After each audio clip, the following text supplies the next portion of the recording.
Nice to meet you. Thank you. So, okay, so I have a few questions for you, not a whole lot, but I do have a few. Do you know any of the other, there's a temple president that lived in Phoenix named, he was temple president. Okay, it doesn't matter. It doesn't matter. So I have some questions for you. The first one is just sort of some general information, like where you grew up. Do you know what the point of this is? I'd like to know. There are some amazing church leaders who have done tremendous work. It's sort of an unsung hero type of work. Mm-hmm. And I think they go unrecognized. So what I'd like to do is get an idea of some of the state presidents. Obviously there are a million of those. Temple presidents, and I've got a few of those. But you served 2 mission presidencies, so... 3. Oh, 3! Well, one was acting president. Okay. Perfect, we'll get to that. So for me, I thought you were like a 2-in-1. But now you're a 3-in-1, which is even better. It's a 2.5. 2.5. 2.5, okay. So, Joseph L. What's your middle name? Layton, L-A-Y-T-O-N. Like Layton, Utah? Mm-hmm. Oh, that's so. Did you grow up there? No. Why Layton? My father's Joseph Layton. I'm Joseph Layton Jr. Nice. How'd you get Bishop? Bishop. Was your wife's name, or your father's name? Joseph Layton Bishop. Joseph Layton Bishop. You're the second. Okay, I'm sorry. All right. So where did you grow up? Delta, Utah. Where's that? In the center of the state. Delta, Utah. Okay. It used to be the hub of the universe until I grew up a little more. I bet. And how many siblings do you have? None. I have a sister who passed away. Oh. When I was 2 and she was 4. Sister died at 4. Was she ill? Scarlet fever. That's awful. Oh, that must have been horrible. I was 2. I don't remember her at all. Yeah, but still. Gosh. Okay, and where did you go to school? Delta High School. Delta High. Okay. Ranch Agricultural College in Cedar, which is now Southern Utah State University. Now it's Southern Utah. I'm sorry, Southern what? Southern Utah State University. University. I think. You better check. Something like that. Oh, I will. I'll check everything. All right. And where did you serve your mission? Argentina. You served in Argentina. And then you were a mission president in Argentina. Nice. When I served there as a young man, it was the Argentine mission, just one mission. Argentine mission. How old were you? 19? No. I was 20, I think I was 21. Back then, the Korean conflict, you're too young to. There was a Korean conflict way back when, and young men could not go on missions. They had to serve in the military first, or join the reserve and go to college. I chose that, but that was 3 years into the conflict. Can I ask you a couple of questions? Oh yeah, absolutely. I've had some amazing experiences, highly spiritual, that I don't talk about all the time.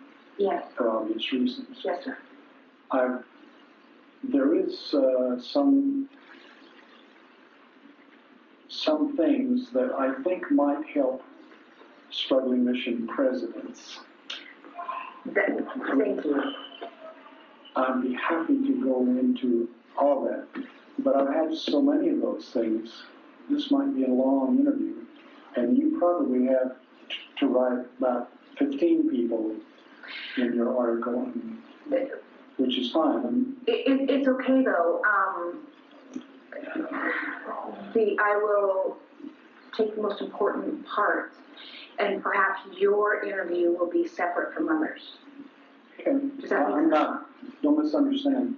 I just want to make sure that as it's written, it doesn't come off sounding like I've had these experiences and you haven't. Okay. I want to be clear that I know the hand of the Lord in my life from way back when.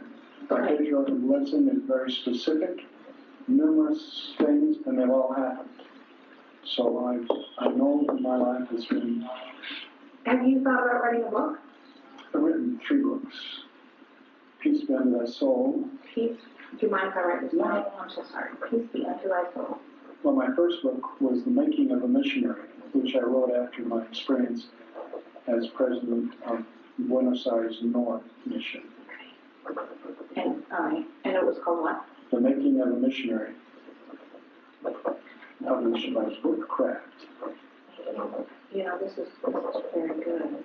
Which makes me appreciate you so much, because you obviously are a skilled writer, or you wouldn't have a job. Right. And my writing is just laborious. That's why we have editors. Is that it? That's exactly right. And you're an editor. Okay, no, I'm not an editor, but I do write, yeah. Okay, so that's the second book. The third book? 30 Ways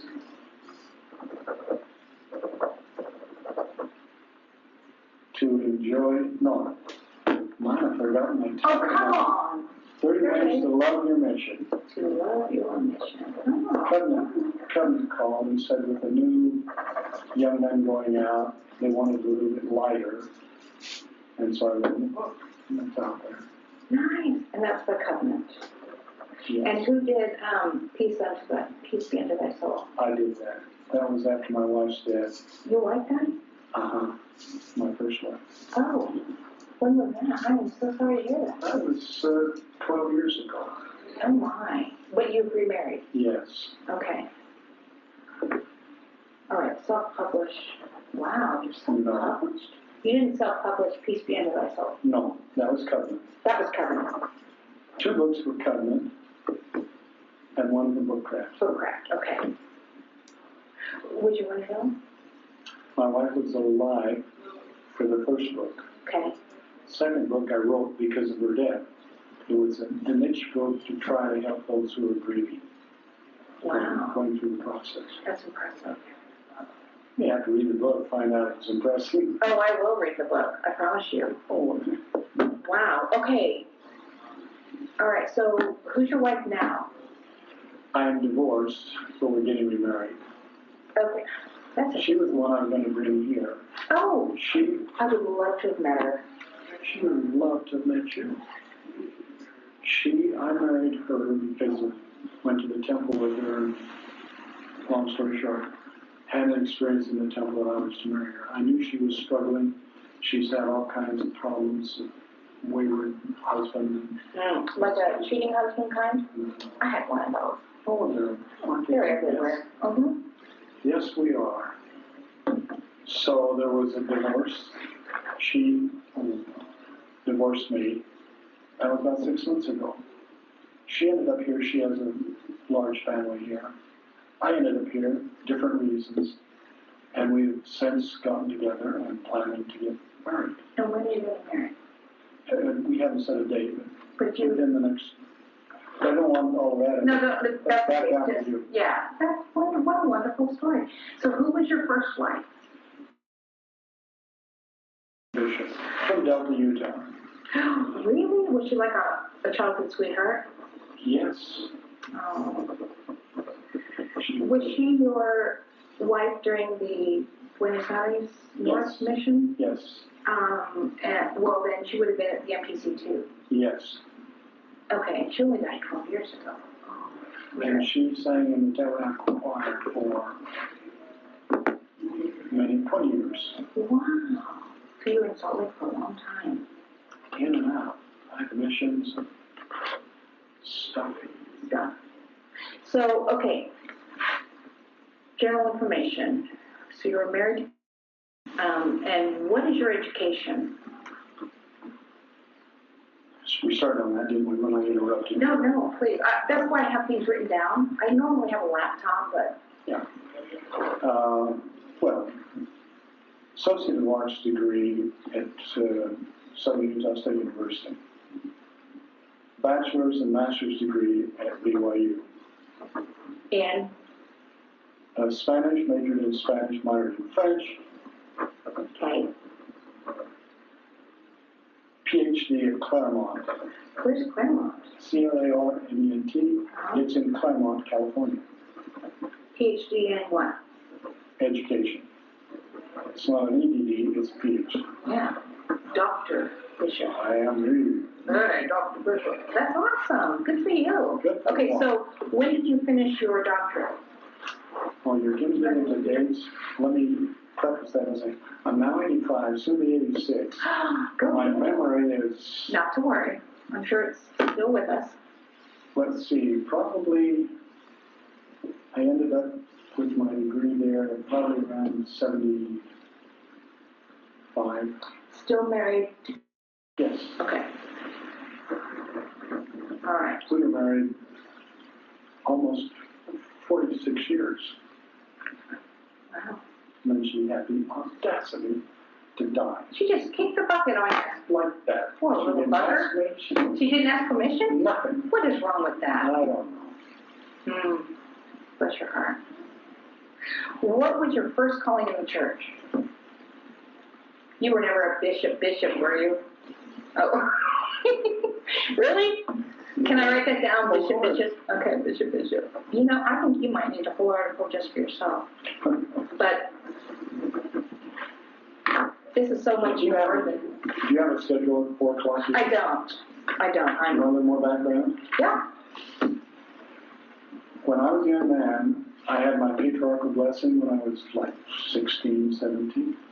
Patriarch in Delta, Utah, Okay. who says we was, and Oh, right. one of the old great men. Yeah. My blessing said to me, I have it in my heart, said to me, study the gospel because you will be called to preach the gospel not only in the Wasatch Front, but in the nations of the world. Now keep in mind, at that time, later, I couldn't go on a mission because they weren't allowing young men Right. to go on a mission. Because North Korea. Yeah. So I was in the AF or OTC, wanted to be a fighter pilot. The process was you went to school, you signed a contract with the Army, with the Air Force. Mm-hmm. And then after the 3 years of college, you went to a summer camp.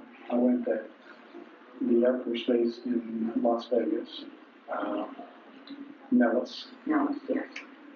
And then that following year, you finish your college at the university, you get a degree in whatever, and then you sign up for you've already signed up for 4 more years in the Air Force. Mm-hmm. At that time, I was engaged to be married to another girl that I had met at college. But not. But not. Sure. She went to be one. Well, she was 2 years younger than I. So my mother had put in my. You're going to enjoy some of this because I enjoy it. And if I enjoy it, some others. I'm interested. My mother put into my suitcase the Book of Mormon and my patriarchal blessing. One evening, I opened up the Book of Mormon. My patriarchal blessing fell out. That's when I read that I was to go on a mission. And that night in my prayers, I said, it's okay. I know I'm not going to be able to go on a mission because of where I was. I was then 3 years in college. Okay. So I was, 19, 20, 21, probably, and engaged. Mm-hmm.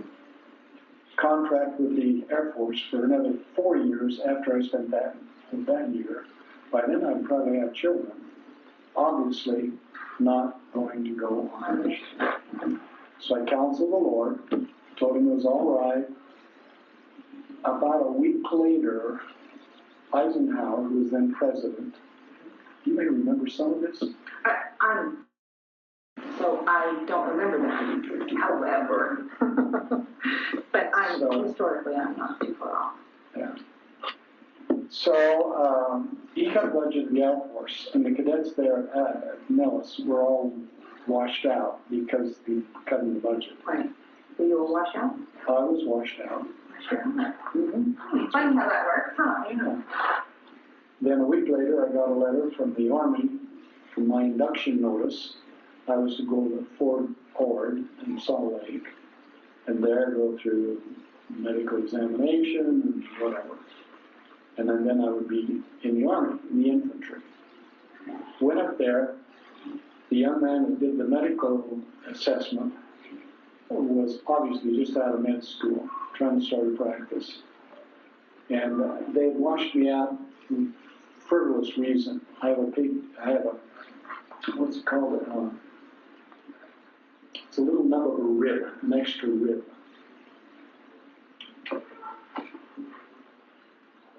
Can't think of the medical name. That's okay. Did they wash you up because of that?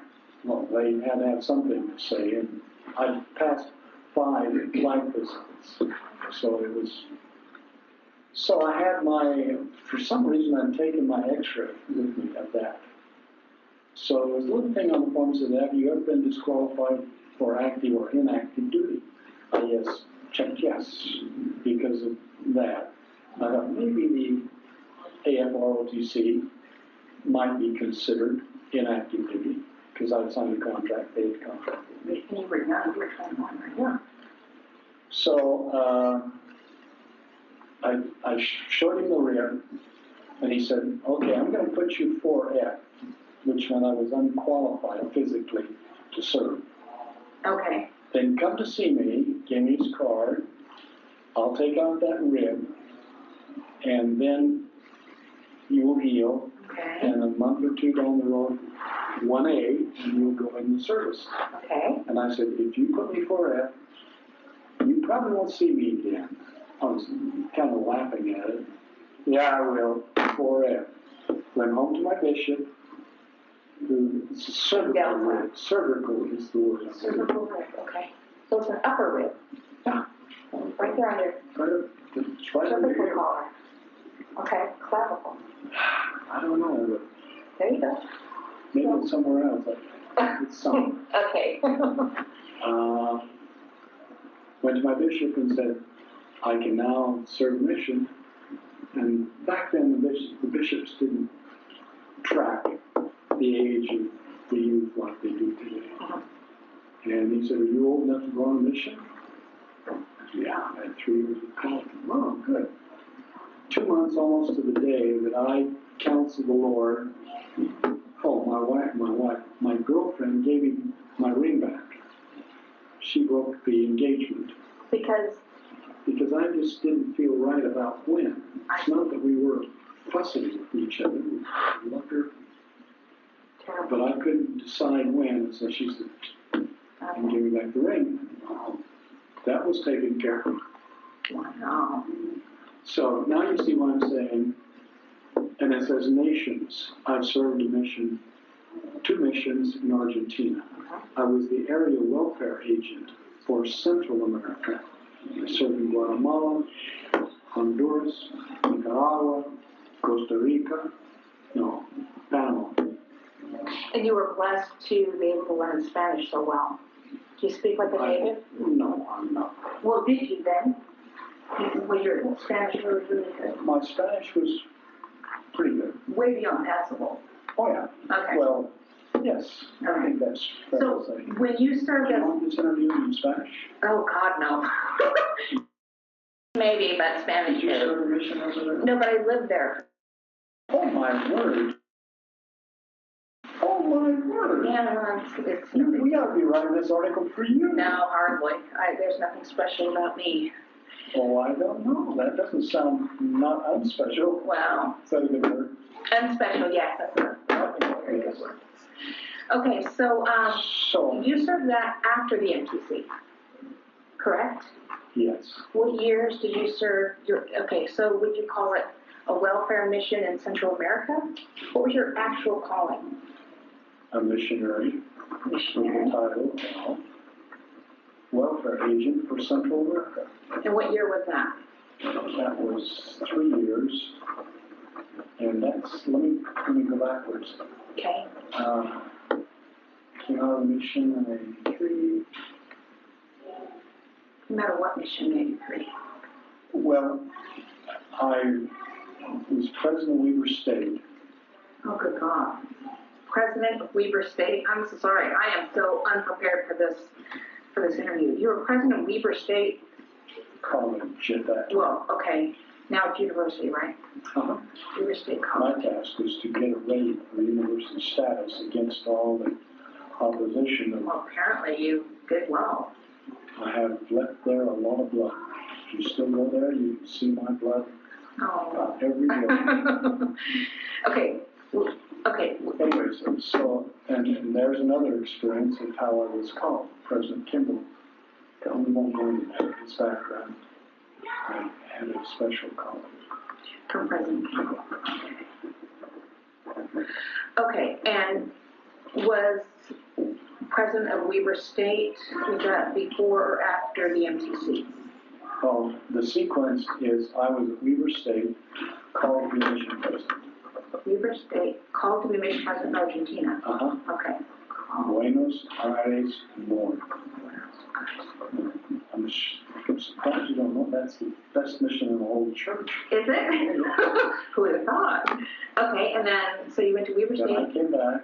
During your stay at the Weber State College, you were called to be mission president in Argentina. Correct. Okay. And you served there from? 79 let's see. I hate numbers. I can't remember. It's 79, 81. Anyway, yeah, Do you serve 3 years or 3 years. 2 years? So 79, 80, 81, 82. 82. To 82. Okay. And then Came home. home to Delta? No, home then was Salt Lake. I left Delta when I let go on a young mission. Okay. And did go back. Okay, so then it was Salt Lake. Okay. After Argentina. Okay. And received a call from President Hinckley one day, called to be president of the MTC in Provo. That's quite a wow. Not really. You don't think it was a wow? Well, I didn't at the time. I do now. I look back and say, wow, that's interesting. So, at the MTC, how many missionaries would come? How many missionaries did you have in your mission overall in Argentina? Depending on the month, it fluctuated according to the, Coming and going. yeah. Okay, so what was an average?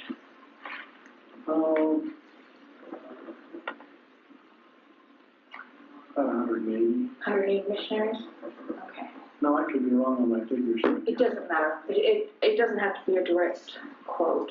Okay. So your callings leading up to, okay, so I have that. And do you remember any favorite missionaries that you had in Argentina? You don't have to call them by name, but just by story. And I'd be, I won't say reluctant, but to name one is to offend two. Others. Oh, to offend two. Okay. So is that? System. I understand. So would you prefer not to? Let me refer to those as I tell you about the spiritual experiences that happened in the mission. And I'll refer to them as two sister missionaries did such and such. Okay. Would that work for you? Sure. Yeah, I don't need any names. Go ahead. So the sequence, we've got the MTC. This is before the MTC, Argentina. Which Argentina? I was a young missionary. Not as a missionary, as a mission president. You're talking about as a mission president in Buenos Aires North Mission. Right. Two favorite missionaries, or a story about two Okay. sister missionaries that was one of your favorite experiences. So as I relate, let's take them one at a time in terms of this mission, and this mission, and this one. Okay. For that.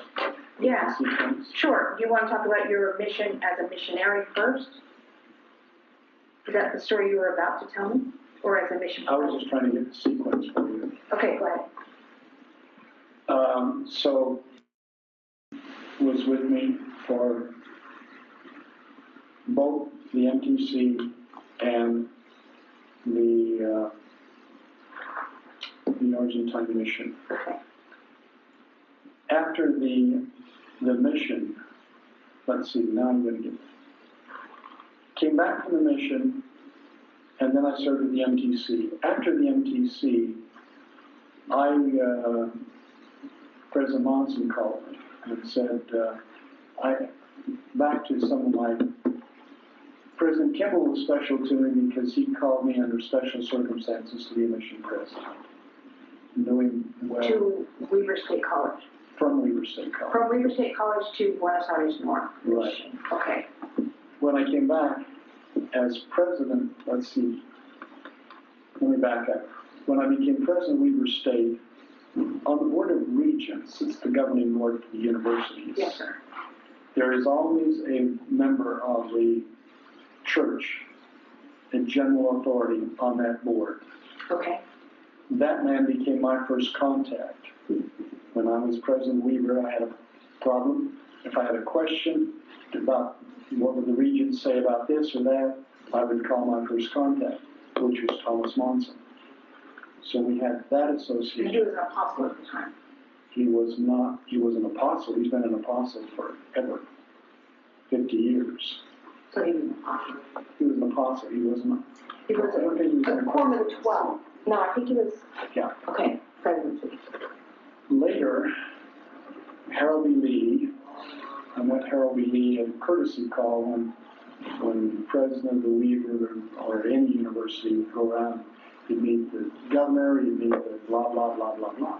So I met Harold B. Lee, and shortly afterwards, Harold B. Lee died. Okay.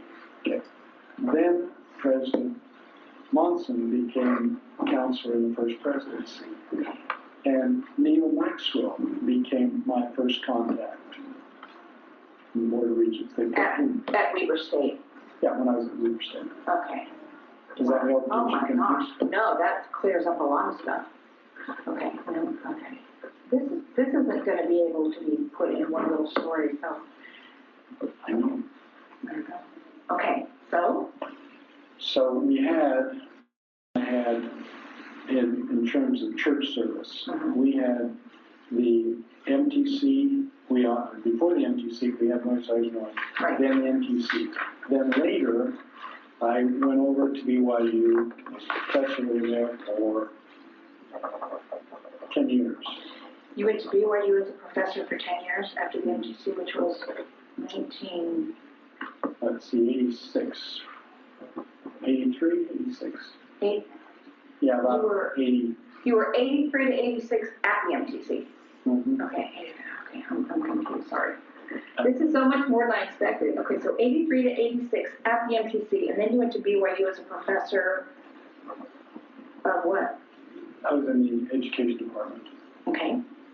I was actually given an assignment, an administrative assignment as executive director of consortia of 6, I think it was 6. Yeah, I'm thinking about it. I think it was 6 school districts. So creating funds for them. My background is instructional strategies and management. Is that your PhD?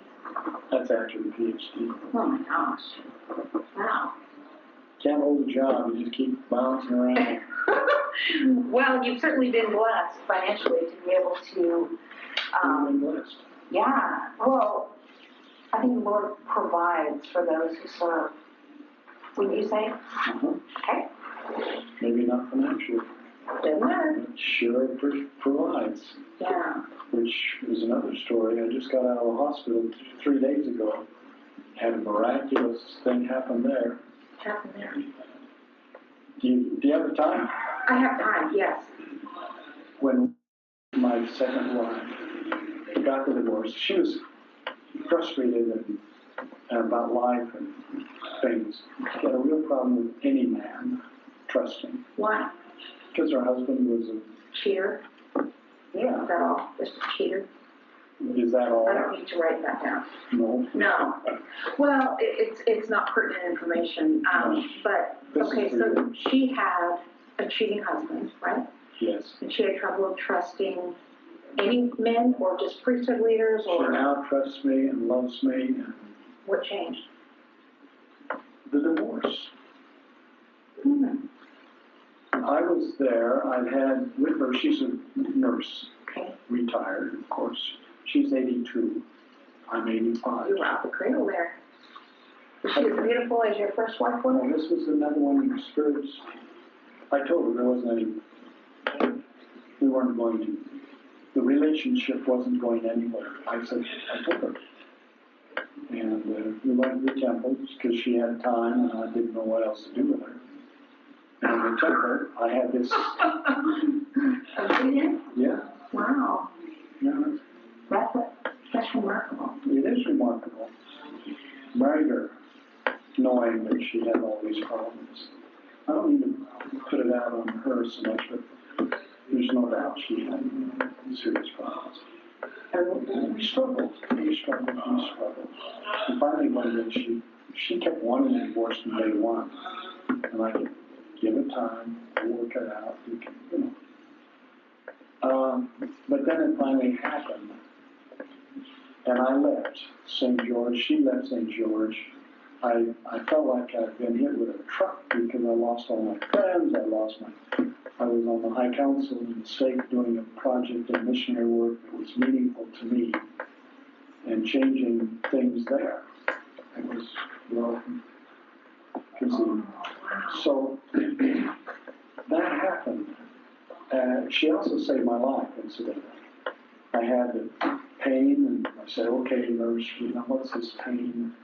And she said, give me your hand. And I gave her my hand, and it was clammy. She stood me up,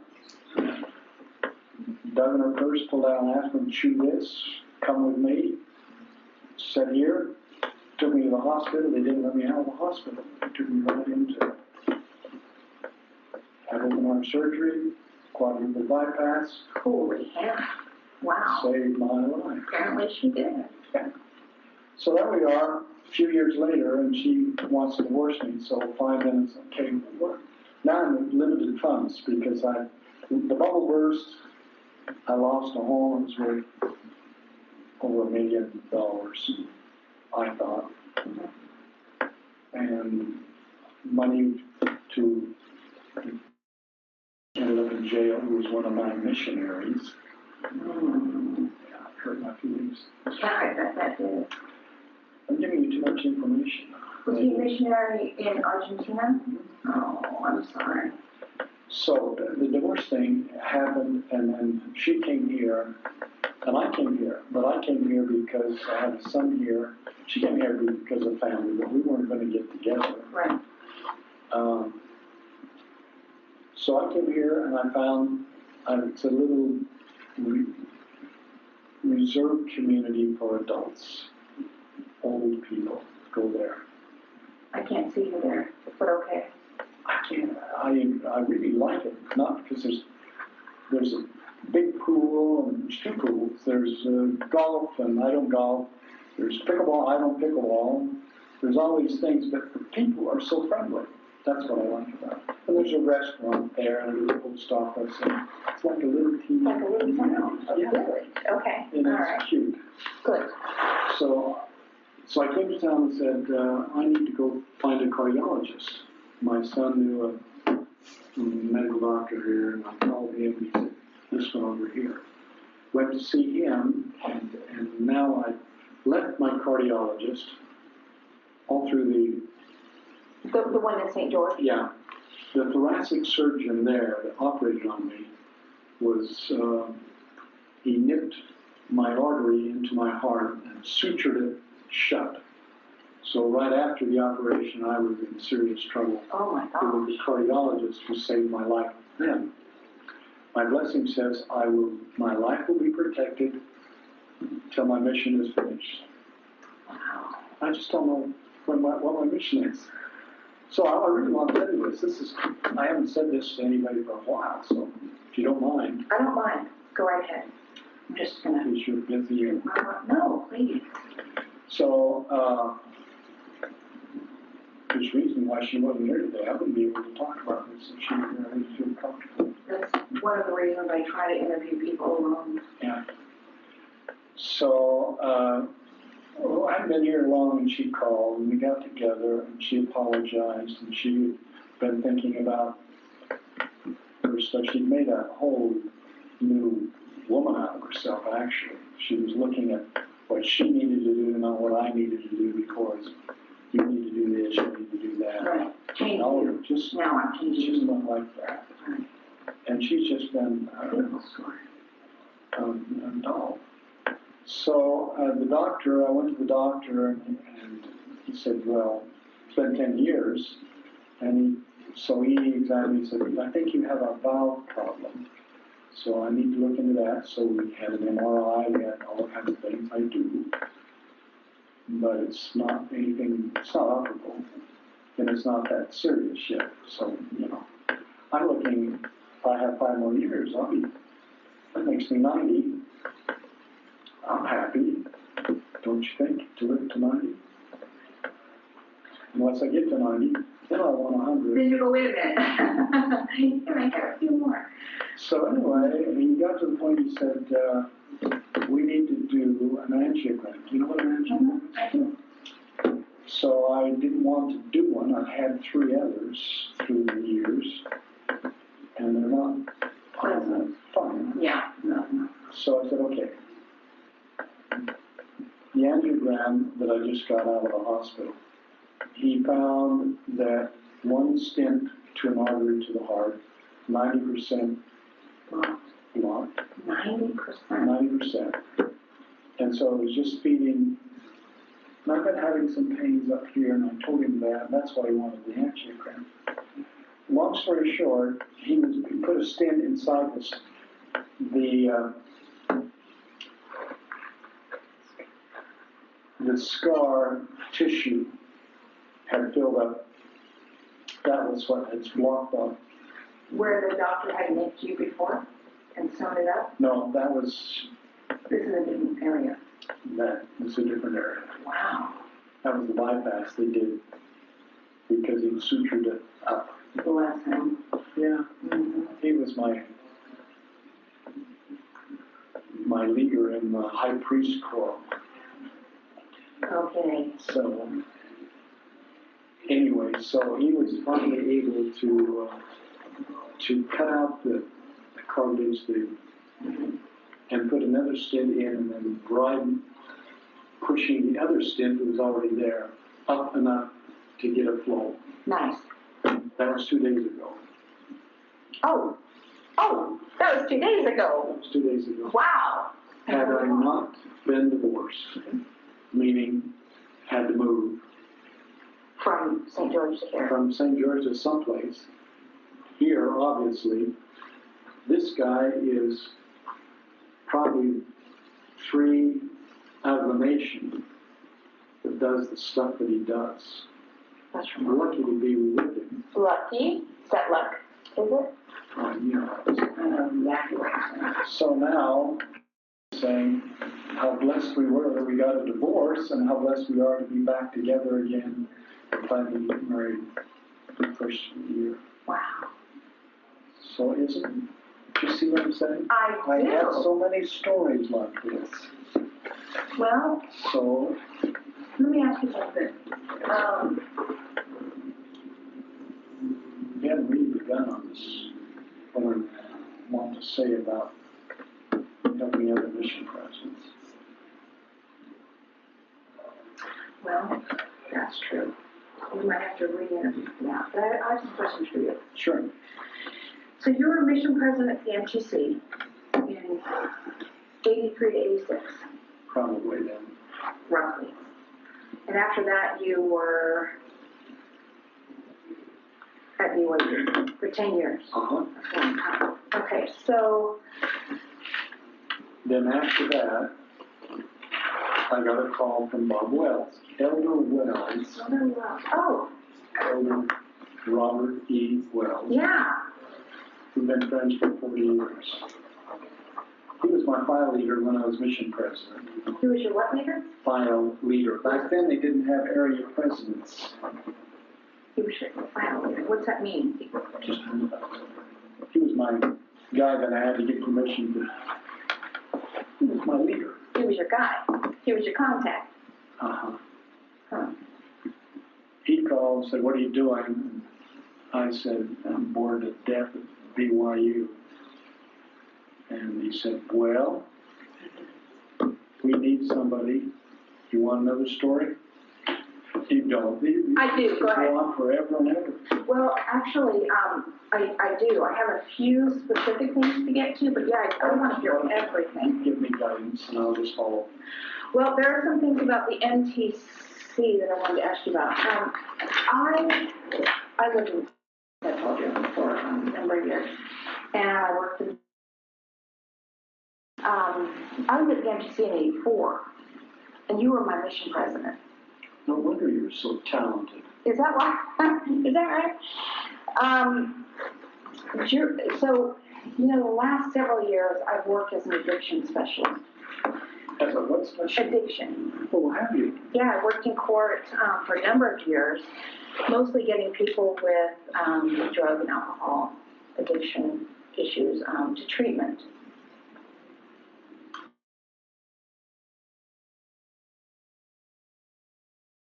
Yep, those are some of the things that I dealt with for a very long time. But some of the things that I understood or that I came to learn about that is addiction is a disease. And the things they do to get the alcohol, for example, most of my clients were addicted to drugs. The ones who were really guilty of shoplifting took high doses of Xanax. Now, explain that to me. Do you know what Xanax is? Yeah. It's like an anti-anxiety. Well, they start taking the Xanax and they go and they start shoplifting. And they have no idea they're doing it. I don't know why. But every time I go to court and the judge would say, hey, could you come up here? We've got you do an assessment on this guy.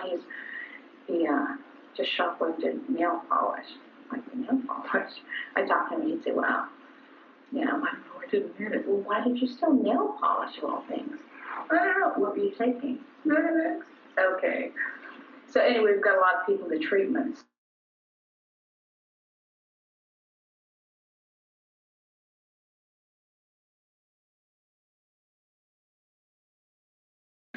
One thing I learned is that people, when they have some kind of an addiction, like my stepfather was violently sexually abusive. And you and I talked about that at MTC. And We did? yes, we did. Yeah. There's my bad memory again. There's your bad memory. Anyway, yeah, you helped me understand that it wasn't my fault, which was really amazing. But you also kind of groomed me a little bit. And you took me down into the basement. It wasn't really a basement, but it was downstairs, a little storage room. Mm-hmm. I'm not angry with you because I think You ought to be. Well, maybe, but I'm not. I'm over a lot of things that have happened to me, but you hurt me, and I need an apology. Well, I apologize from the depth of my heart. I can't remember what it was, but I'm... Okay, let's go back a little bit, and I'll tell you because... Well, yeah, tell me. I have struggled for 33 years with what you did to me, and I am only interested in an apology. I reported what you did to me to Elder AC. Do you remember him? Oh, yeah. Corman 70, did he ever talk to you? No. Did anybody from Salt Lake ever tell you that you were accused of sexual assault? No. You were never disfellowshipped, had a counsel? I felt I repented. I confessed. Oh. That thing. Was it, you confessed about me? I don't know about, I confessed all of my sins to Robert Wells when I was in the mission. But anyway, let me apologize. Well, all right. Well, I have needed that for a long time, but let me just carry on a little bit. Sure. What you did to me destroyed my faith and testimony in priesthood leaders and in the church. Wow.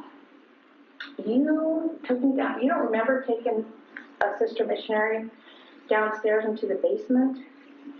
Okay, let me say this. I need honest time, and, you know, it's a long time ago. 33 years ago is a long time. I need an apology, and I need an admission, and I need to know what was ever done, if anything. Because I have carried this, and it has destroyed my life. Mm-hmm. So, do you remember the room in the basement? I do. Do you remember the movies in the basement? The DVD or the VHS player and the TV? No. Do you remember tearing my blouse, pulling up my skirt, ripping the back of my skirt and trying to rape me? But you didn't because you didn't have a full erection. You don't remember that? No. Let me tell you what I do remember. Okay. Do you know who I am? No, I don't. Are you? Yeah, I do. I threatened to kill you in 2010. You had some biker friends? No. Biker friends? God, no. You had, you came into the mission. Tell me your name. Your last name back then. You came in to the mission, and you had a tough life. And you know that because we had conversations. Yeah. Correct. Yes, that's correct. You went over to the temple, had your picture taken. Was that? No. Okay. You gave me permission to go to the temple because I had been raped and had a baby out of wedlock. Okay, I remember that. Gave the baby up for adoption through I remember that. Okay. Okay, I'm glad to run into you again. Oh, really? Oh, yes. Why? Well, you think that kind of thing doesn't affect me also? Because I'm balancing, I'm telling you some very unique spiritual experiences that have happened to me. And I believe those. They're true. I don't know how the Lord is so forgiving, but I had an addiction. Yes, I know that now. Do you? I didn't know that then.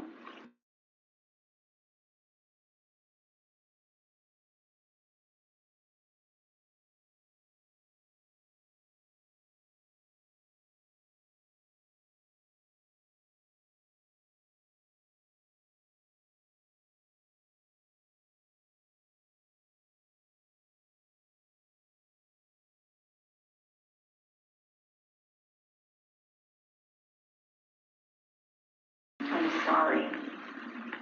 We don't recover from those things. Well, mine was different. Mine was, as a young boy, I didn't have a sister, so I didn't know anything about girls. Because she died. And I didn't grow physically. Oh, so you were always small? Always. Oh, yeah, I was too. Really? Yeah.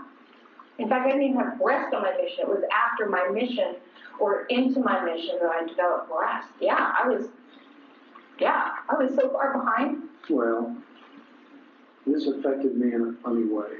I felt... Do you mind if I don't write this down? I'll just set this aside. I hope today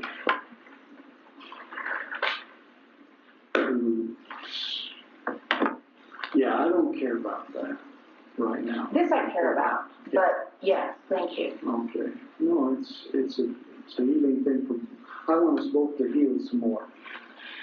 Well, I need to show some compassion, which has been difficult for me. I understand. Did you know who I was when you came here to do? Oh, yes. That's why I came here. Oh, really? Oh, that's part of the reason. The other part is, yeah. No, yeah, that's part of the reason. I have not healed. I reported this to Salt Lake when I came home from my mission before I got married in the temple. They sent Elder AC to me. Elder AC interviewed me. He said he would talk to you directly. I never heard anything. Apparently Elder AC didn't interview you. No. No one ever said, hey, what about this woman you tried to waive at the NTC? Nobody ever said that? No. So, is it a cover-up? Well, I don't know. What do you know? I know that I had an addiction. I know that I was forever. When I was in high school, I was a little short kid, and I invited a short girl to go to a dance. And she said to me, At church or at school dance? this is school dance. Yeah. She said, come back and see me when you grow up.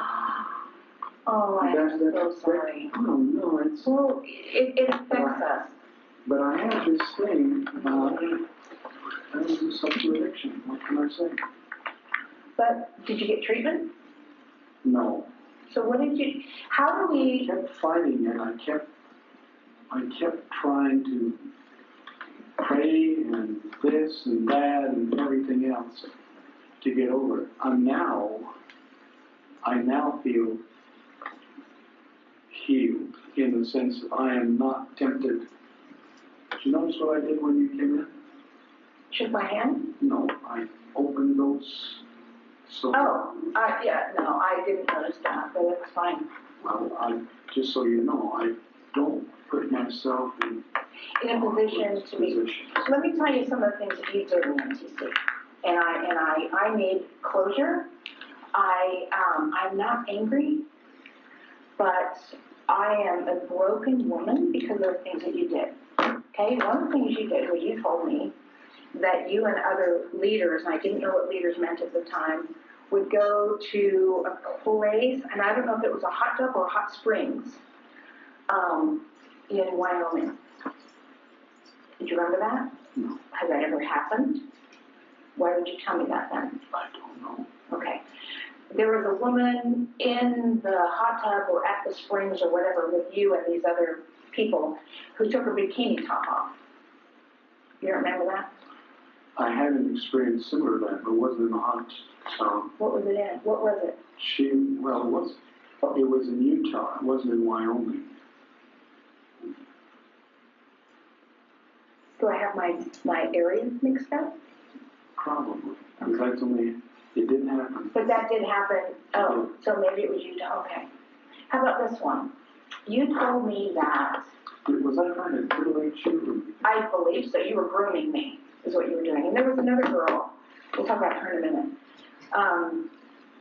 You told me that you liked it when you and your wife, apparently, had dinner alone, candlelit dinner, and she had this... Particular dress. Yes. And you liked it when she pulled it down over her breast and exposed her breast at dinner. Yes. Okay. But,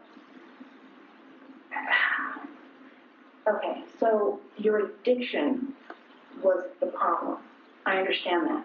I understand that more than you know, only because I worked in substance abuse addiction. Well, the other side of it was not... Okay, you know what? We don't need to talk about it. Okay. The fact that I was a missionary and you were my mission president and you were sharing that was the problem. That's true. Yeah. So, but you had that storage room. Why did you take me down there? And why did you do what you tried to do? I think at that time, I was still very much addicted. You were really struggling? Oh my. I have struggled my whole life on this very issue. With no counseling, no way of making a change of behavior. I used to say to myself all the time, I'm a hypocrite. You were? Yeah, of course. Yeah, damn right you were. Okay, now where can the hypocrite go? Oh, yeah.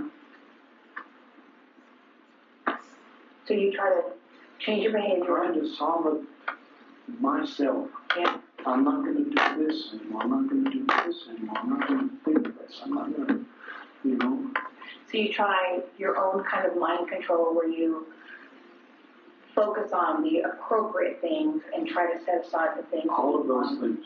All of those things. So how many other women are there? How many other missionaries? How many other young women in the church have been destroyed like me? I'm not a member of the church anymore. I haven't been for years. Oh, please. You know, Because of me? partly because of you. You know, my stepfather was a pedophile, but he was not Mormon. I joined the church. I lived I remember that. a very good, very healthy life. Went on a mission. All I wanted to do was serve the Lord. That is all I wanted to do. And you singled me out the very first day. The very first day you asked me to bear my testimony. And then the next time the missionaries met, you asked me to give the prayer. And then you were calling me out of class. And I was, the other missionaries were teasing me, calling me teacher's pet, and I can't remember what ridiculous things. But I was so flattered. I thought I was so special. And you told me that I was special, that even though I had been abused, that the Lord loved me, and that I was going to be amazing. I remember that. I wasn't amazing. I was nothing. I was no one. I was just a missionary. I was just like all the other kids, well, 21-year-olds, 19-year-olds, trying to serve the Lord. And you took that away from me. And then you tried to rape me. That one I don't remember. Oh, how convenient. I need closure. I'm not trying to be convenient. I'm trying to be honest. Okay, Joe, I need closure because I have options that I just want this to be over between you and me. I appreciate that. I do. So did you, when you talked to Brother Wells and you repented, did you talk about this? Yes. You talked about what you did with me and other women? Yes. How many other women are there? It's not that there's so many other women. It's just the few that were there, few. I remember one when I was in the bishopric. Oh, yeah. Yeah.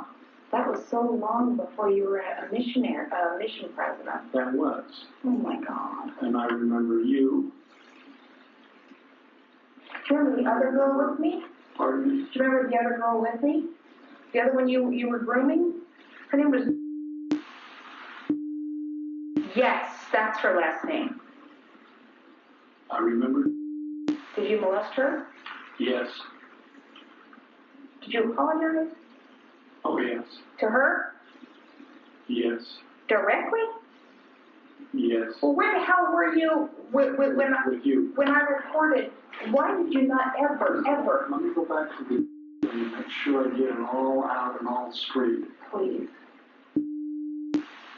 I had a thing going with Elder AC. There were sisters. This is another thing that happened to me. Oh my God, I'm so sorry. Okay. Please tell me. I'm sorry anything happened to you. Well, it wasn't. Well, it did. But when I became president of the MTC, I found that sister missionaries would come in, and in that environment, praying every day, and trying to do everything that I said or other people said or the church said, pretty soon they have flashbacks of being molested. Okay. I can see that. I can see that because you are who you are, and you're on this pedestal, and the Spirit is really strong, regardless of how worthy the vessel. The Spirit is really, really strong in the MTC. Oh, so what happened? Had been molested, or maybe she hadn't been. I never could quite tell. She was. Okay. You and I and she talked about it all together in the same meeting. Did we? Yes, sir. Anyway, I was thrust unwittingly and unwantingly into a work with Women like me. women who had been harmed, Traumatized. traumatized. And I was not strong.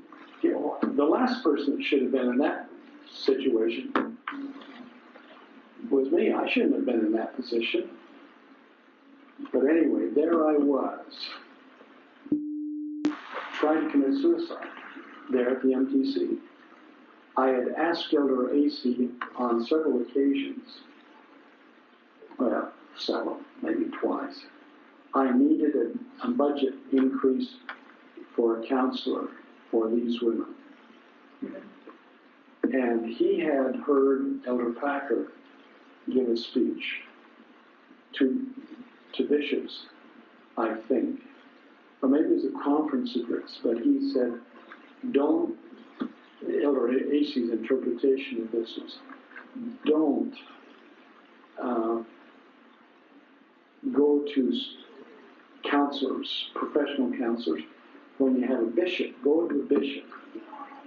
A bishop who is not even qualified to deal with that kind of trauma? Well, I don't know the speech. I didn't read the speech. Okay. Elder AC, I found out later that that's what he had heard, and so he reported to Elder Packer, and Elder Packer, Elder AC wanted to do what Elder Packer wanted. Okay. And so I'd asked for help to get me out of it and get somebody in that was qualified to handle the situation. And I got turned down. In this process, up on the second floor of that one building, threatened to jump out head first on the cement 2 stories down. They called me. I was able to talk her down off that ledge. Okay. And I was angry at Elder AC. And I got in the car and I went to Elder AC. And I said, okay, do you understand what just happened? And if someone commits suicide in the MTC because they didn't have special counseling, then it's on you. It's not on me, because I'm now asked for the last time that we need to get a counselor. And he then took that because of the seriousness of the situation. She tried to commit suicide. Well, I don't know. Wouldn't you say that's trying to commit suicide when you're up there and threatening to jump off or whatever it was serious. All right. It was serious. And he got me money. And I found Brother, I think was his name. He was excellent. He recommended that not go on mission, but work there in the MTC, and she ended up living with us. Well, when did you molest her? When she was living with us. Oh, God. I want to tell you about this. Please do. Because I felt, Have you... came in and she wanted her back rubbed. And I rubbed her back. And that got too much crispy. And that's all that ever happened with but that was, I must have, that was hard. So, did your wife know? No. You were never called into a church council, church court, even after you confessed to Elder Wells? There was never a disfellowship, nothing? No, I had confessed all those things before Elder Wells, but wanted to redo it. My struggle to make sure that everything was taken care of. And transparent. Yeah. And isn't part of the repentance process, you say you're sorry to the people that you wronged, and you've never said you're sorry to me? Why? I struck it either. I contacted the church over the years several times. Several times. Yes, about you. I want to know what happened. Did he admit it? Was he sorry? Did he deny it? Did he call me a liar? Yeah, absolutely. And this last year, I contacted my state president in where I live. He said, he cried. He said, you know what? That should have never happened. Let me find out. It's been a year. Nothing. So here I am. Because I want an apology, and I appreciate your honesty, except I find it very odd that you remember details about everything except the basement and what you did to me there. What I remember about the basement was different. Oh? Uh-huh. You had had an operation, a breast enhancement? No. No. I had no boobs at 21 years old. Well, you talked about it because you had no boobs at 21. I thought you had any. Why would we talk about having a boob job at 21 and you thinking I have a boob job when I have no breasts whatsoever? Yeah. I wore padded bras, so I think your understanding was anyway. skewed. That's what I remember about that. Honestly. Okay. How many? I want to ask you a question. Please, I will answer you directly, straight away. God's honest truth. I want you to know today that I'm so sorry, and I want to be so honest. I want all of that. Before you die, to be done? Before I die, to be done. I feel that way too. Yeah, I don't have anything left of me, of desire, of that. I'm still very, very careful now in my relationships. I appreciate that. I do, and I respect that. Oh, you wanted an apology. I want to give you an apology.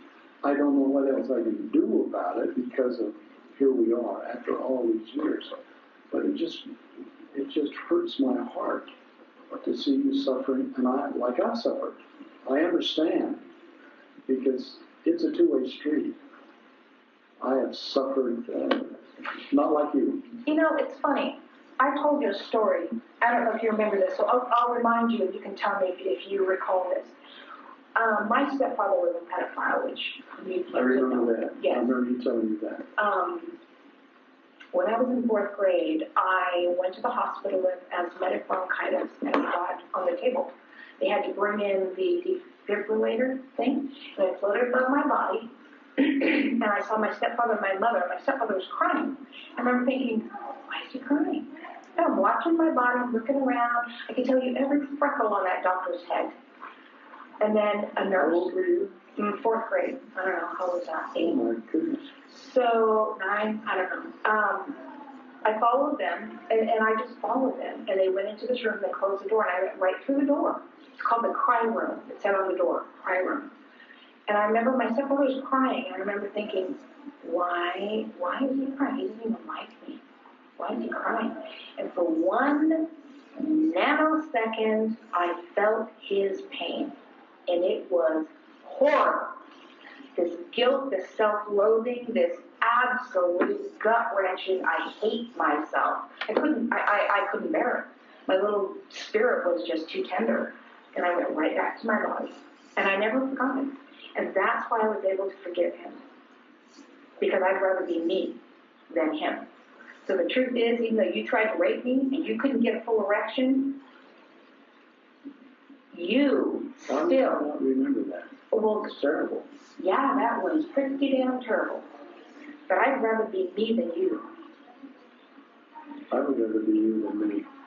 I have had real serious issues with priest holders ever since. My husband was unfaithful, and I figured, maybe it's just me. Maybe it's just me. Maybe I'm just a magnet for men who take advantage of vulnerable women. You did that. I don't know how many women there are, but if this story went public, you would be the Harvey Weinstein or Weinstein or whatever the hell his name is of the Mormon Church. True? I would be. Yes, you would be. Yeah, I would be.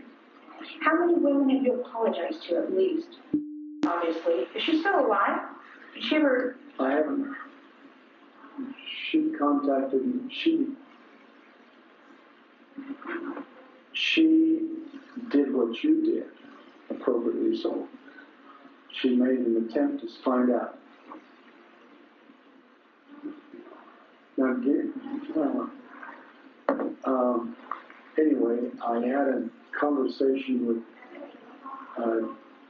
an authority called me. Who? Somebody in the church, I don't remember the name. Okay, it was a long time ago. Yeah, years and years ago. And she had made the same thing that you'd done. She confessed. She had her problems too, but mine was the big problem, I think. You think? Well, because she had others that did things to her that I didn't do to her. I mean, But you know what? We're not talking about. Wait a second. I understand addiction. I do. I understand apologies, and I understand compassion, which I am throwing out there for you. But don't pour me. Had her own situation. I had my own situation. Her childhood and my childhood were very, very similar. But that has absolutely nothing to do with what you did to us. I agree. And it is not just me. And though you may have just rubbed her back and she reported it, there is no way in hell what I reported and Elder AC came to talk to me about never got back to you. Unless there is some kind of cover-up at the church. So I want to know the truth. I want to know what the fuck happened. That's what I want to know. And I need an answer, and I need an answer today. I can only surmise, but I surmise with you. I don't know if the word cover-up is the right word. I don't know what happened, but Elder AC never talked to me about it. That's the truth. Did anyone... Others have. About me? No. About other women? Yes. Who talked to you about other women? A bishop in Florida. And who was the woman? She was a friend of ours who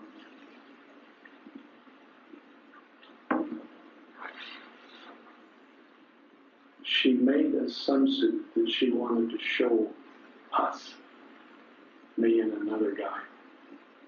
I don't remember. I'm trying to be very honest about this. I can see that, and I appreciate it, but I'm really pissed off right now. So if I'm angry or if I'm aggressive, I apologize. No, that's okay. I understand. All I'm feeling is pain for you, the pain that I've caused. You have no fucking idea the pain you have caused me and other women. You have no idea.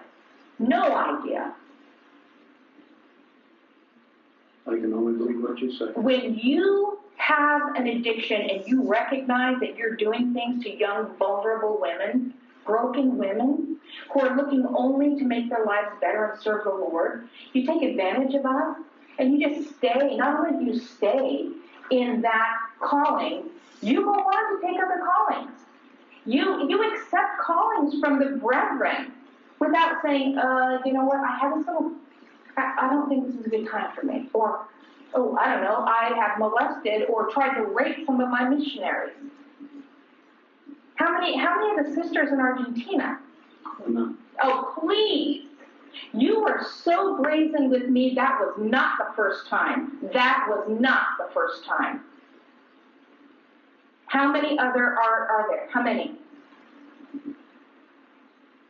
If this goes public, how many women are going to come and say, oh my God, me too? How many? Point well taken. Okay, I know the point is well taken. I want to know how many. I want to know that I am not the only one. I want to know that I am not the only one. You're not the only one. I know I'm not the only one. How many are there? When I was a young missionary in Argentina, I forgot about that for a second. There was a lady. Then I went to the mission president, halfway confessed, didn't tell him all that had happened. So I can't blame him for not getting at me because I wasn't forthright. There was nothing. Then when I was in Florida, there was this lady I just told you about. In Florida, how old were you? Married man. Carolyn. Before Argentina? Before your mission presidency in Argentina? Or after? Or do you remember? That was before. Okay. And what did you do with her? She showed me her sunsuit, which was revealing. Revealing her breasts? Revealing everything? No. It's just a skimpy sunsuit. Why did she think it was okay to do that? Because she, I don't know, she was into part of the problem. I know you don't want to talk about it, but part of the problem was there was no sex in our life. You told me that in the MTC. Yeah, okay. So that was the motivation always of things titillated me that normally wouldn't have if you'd had a sexual relationship with your wife. Well, I don't know. I like to think that a normal relationship would have done it. But I did go into therapy a few years later. I forgot about that. And what I learned there was that this drive that I had, pretty strong, pretty solid addiction, and that the fact that I didn't have a normal life was part of the problem. I don't know how big a part, but I do know it's there. It was there.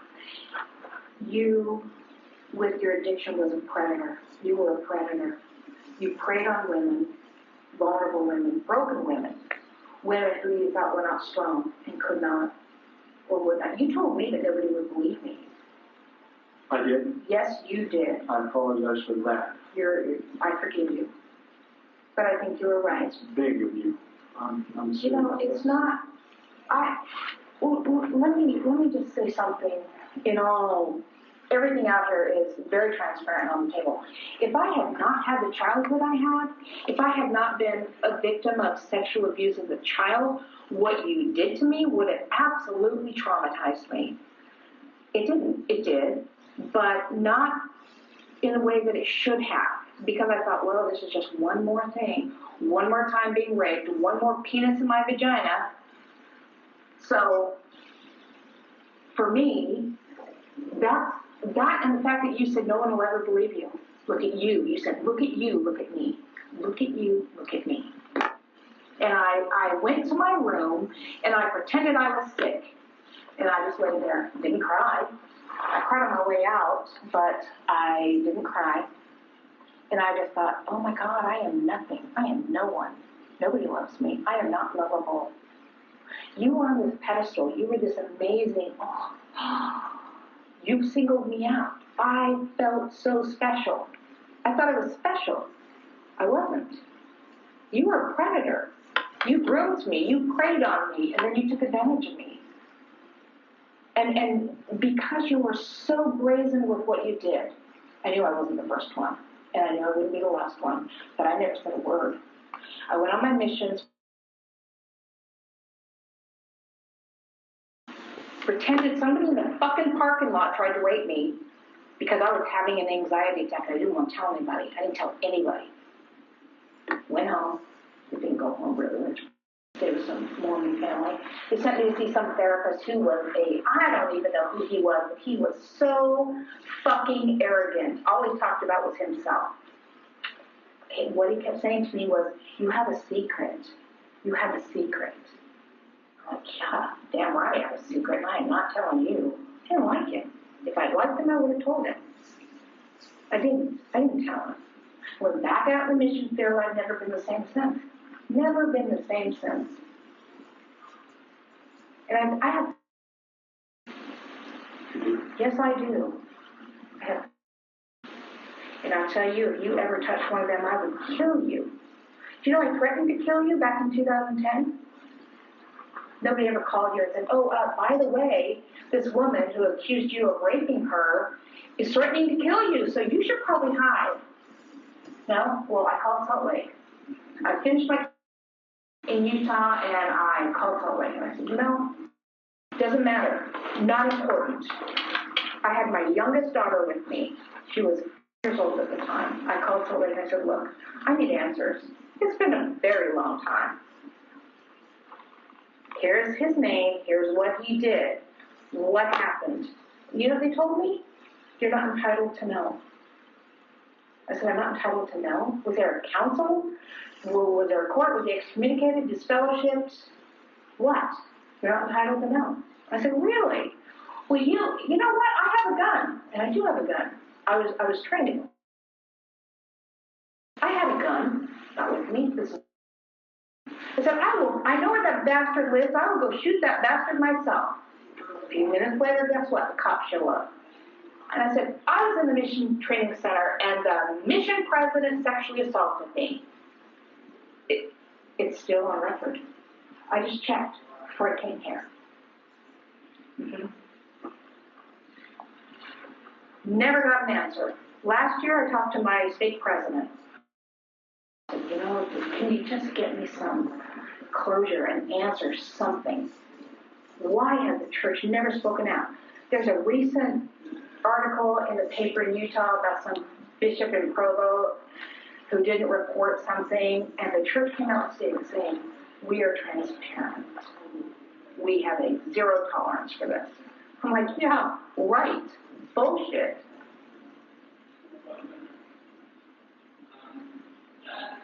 And your wife never knew about any of that stuff? No, she did. Not all of the stuff, but she knew about some of the stuff. What did she know? I told her about the lady in Florida. Florida. Well, that's... And to some degree, I can't remember. Because for you, it was rather benign. Those things happened to you. You wanted a massage from you. But what about the where you behaved as the predator? You never told her about that? You didn't. Well, yeah. When you talk about giving a back rub, and that sounds like I'm pretty doing something. But she asked for it. I didn't ask for it. Yeah, that's true. She wanted the back rub. And said what? Shame on you. Go to your bishop. It's okay, honey. I understand because I don't give you any. What? What did she say? No, she didn't say any of those things. She just quietly went on her way. Oh. She didn't love me. My husband didn't love me either. But that's not an excuse to behave that way. No. So,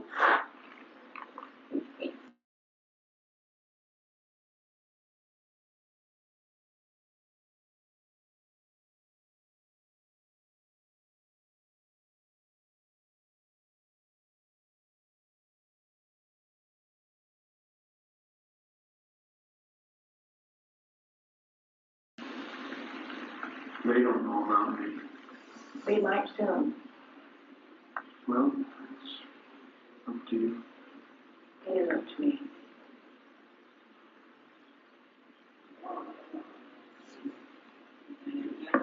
It's a shame, all the work that you've done in the church, all the wonderful things you've done for people. That's a big question I've always had in my mind. Why? I mean, I have this marvelous patriarchal blessing. I've had all these marvelous things happen to me. Like I'm still alive and I'm still watched over. It's like the Lord is with me and He knows my suffering, but I haven't been able to conquer it. Right now, I don't. For several years, I've not felt that if there's any problem, I can control it. I don't have any desire. I don't have anything left of that. That I can tell you. That is very good to know. That's what? Very good to know. It's very good to know. It's not? I don't consider you a pedophile because sounds like the women were women and that you have not approached children. That doesn't, no. No, that thought is abhorrent to me. But that doesn't excuse me. No, hell no. There is no excuse. And a criminal defense for you would, well, it is what it I is. would be excommunicated and the church would be in. What? The church would be in what? Embarrassed. Well, they should be embarrassed. They should be ashamed. They should be ashamed because there is not, there are other women out there that have had the same experience with you. And there are others out there that have had the same experience with other priesthood holders. And you're not the only one. You're not. You're not special that way. You're not singled out that way. There are other men that have the same problem you have, for example. Other priesthood leaders, I'm sure. But you know, the position for me is, okay, You need closure. You want to know what to do with this. Yeah. I want you to have closure. I hope I don't get excommunicated because of it. I can tell you that if I were to go to today, my lovely, To be wife again? and tell her that would ruin our relationship. This isn't a threat or a pleading. I need to be responsible for my actions. I agree. But I don't know what else to do. I don't know what else to do. I'm so sorry. I cannot. You think I'm just saying this? I'm not. I have been single for 25 years. Because of this? Yes. I raised my children as a single mom That. for 25 years. It's hard. It was very hard. It's still hard. I don't trust the priesthood. I believe in the atonement. I believe in the Savior. I believe in the Book of Mormon. I do not believe in the church. I do not believe that I believe in the gospel. I believe in the gospel. I do. I have. I believe in repentance. I believe in that whole process. I find it absolutely appalling that Elder AC would not have sent someone to talk to you, or that he didn't talk to you directly about the accusations I made, which, had I gone to the police at the time, nobody this entire time has ever said, hey, guess what? You need to report that. I was so afraid that I would ruin somebody's testimony. Yeah, that's what my mission president did. It's true. I'm not worried about that anymore. I am not worried about any of that anymore. Do you want retribution? I do. I want compensation. I want somebody to say, oh my God, all these years we thought you were nuts, but you weren't. No. No, I wasn't. Well, here I am before you. Okay, well, I hope you have a good criminal attorney, because you're going to need one. Sorry to hear that. Well, I have no other choice. Oh, you do, but I understand. What choice do I have? To be compassionate and get up and walk away. I do have that choice. But then, what does it do for me? I've already forgiven you. I have closure. You admitted what you did. But there are so many other women who probably would benefit just as much who don't have the guts I have. But you know what? I have not had the courage, the moral courage to stand before you until now. I tried. I threatened your life. It wasn't serious, but I did threaten her. I wouldn't have shot you. I wouldn't shoot you now. Or you just did. Well, the arrow was the arrow of truth. The bullet was a silver bullet of truth. And that's where we're at. So where to go forward, I don't know. I need to accept all that's there. My concern, I don't know if I can say this without you misunderstanding. Okay, that's My very clear. concern is the pain that's going to take place with all of my family who love me. Mm-hmm. I'm going to have 5 sons who will be devastated. Their wives will be devastated. My grandchildren will be devastated. My great-grandchildren. Your whole legacy. The whole legacy. Your whole legacy is fucked. Because, see, I'm trying, in my way, to do these things to pay. I don't know if this is, I'm not saying this right, but I'm working with my grandchildren on telling them stories of faith, promoting stories, because I'm trying to say I'm not that guy anymore. I'm not. I know that, but you don't know that. I don't believe that. I think maybe you are not able at this point to do what you did. And I think that after at least, 75 years, you have reached a point where you're actually in more control than you were. That's not accurate. You're not in more control than you were? It hasn't taken you this long to kind of... It's taken me a long time. Okay. It's good fun because she had a husband that was not faithful to him. And so she would say to me, "You're flirtatious." And I'd say, "I'm not flirtatious. It's just my personality." Wait a minute. Do you know how many times you touched my hand in this meeting? 3 times. In today's meeting? Yes. Do you know how many times you looked at my breast? 3 times. No. Yes, you did. Yes, you think I'm not paying very close attention to your... I don't see that at all. Well, that's convenient. It doesn't matter. It doesn't matter. So...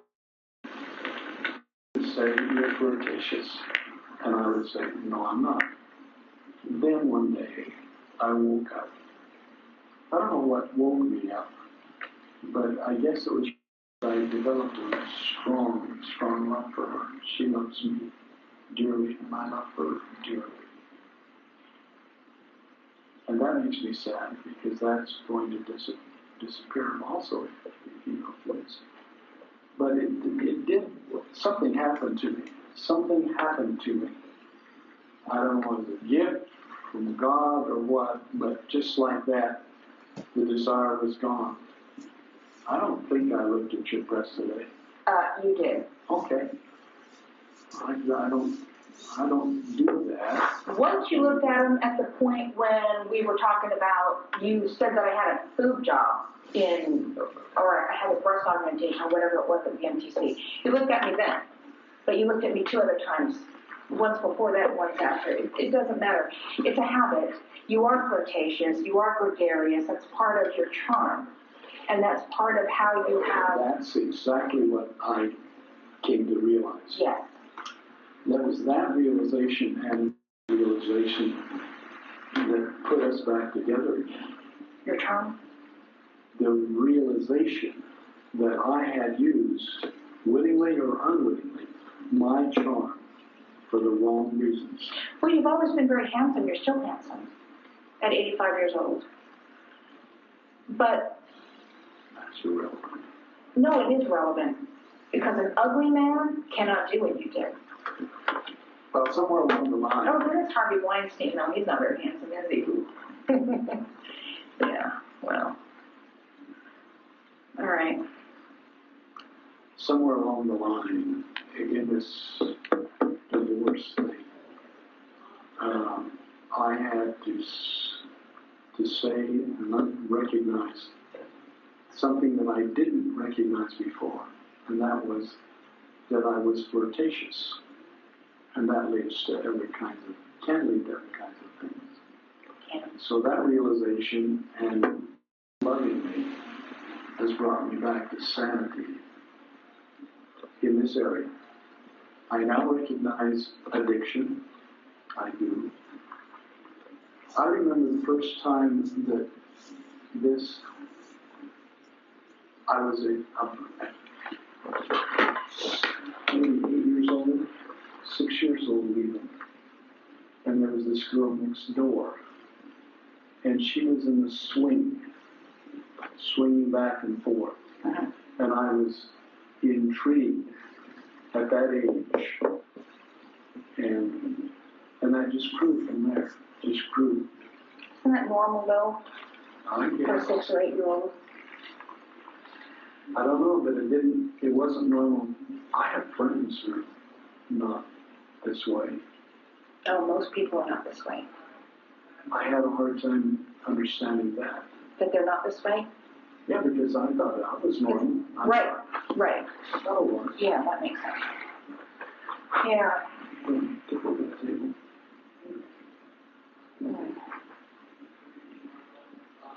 So. Now let's go back to you for a minute. I don't know how else to say it, and I'm not saying this casually. I'm pained. I'm so sorry. I am so sorry. I'm not just saying that out of fear. I don't know what's going to happen. You don't know what's going to happen. But I am so sorry. Just terrible. It's me. It wasn't you.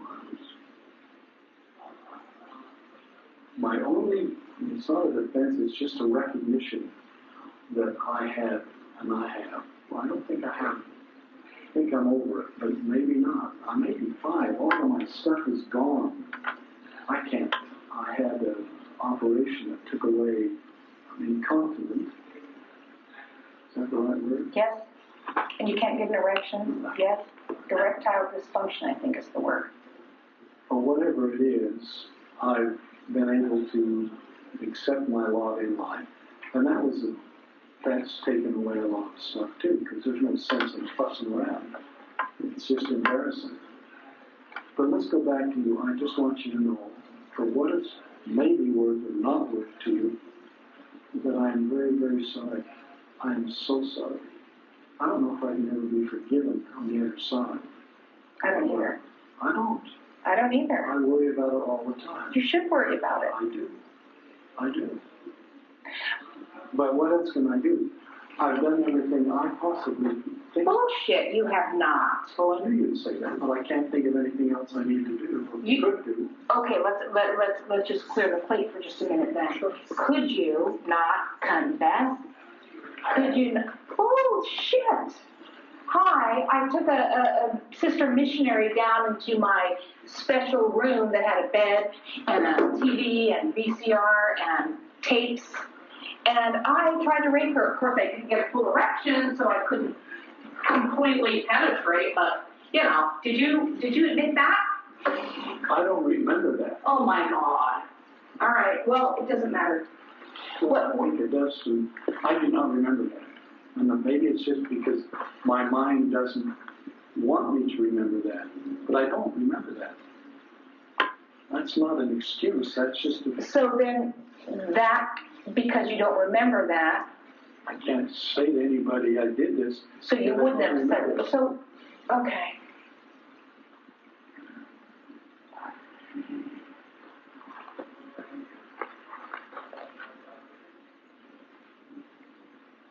I guess it's tucked away. Maybe it'll come out like it did with the sister missionaries when they get in the right environment. Maybe. I don't remember that, and now I'm worried about what else don't I remember. Well, I think that's a pretty good thing to worry about because... Well, it's a big thing for me. I worry about it all the time. You should worry about it because you have very little time left here. And this is supposed to be the time that we repent and we say we're sorry and we try to make amends and we try to make up for, you know, whatever it is we did or whatever. I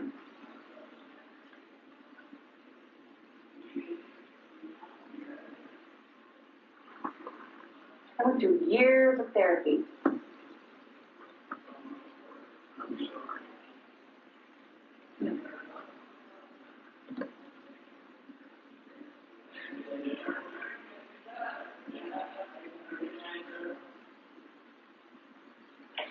Well, I guess we're done here.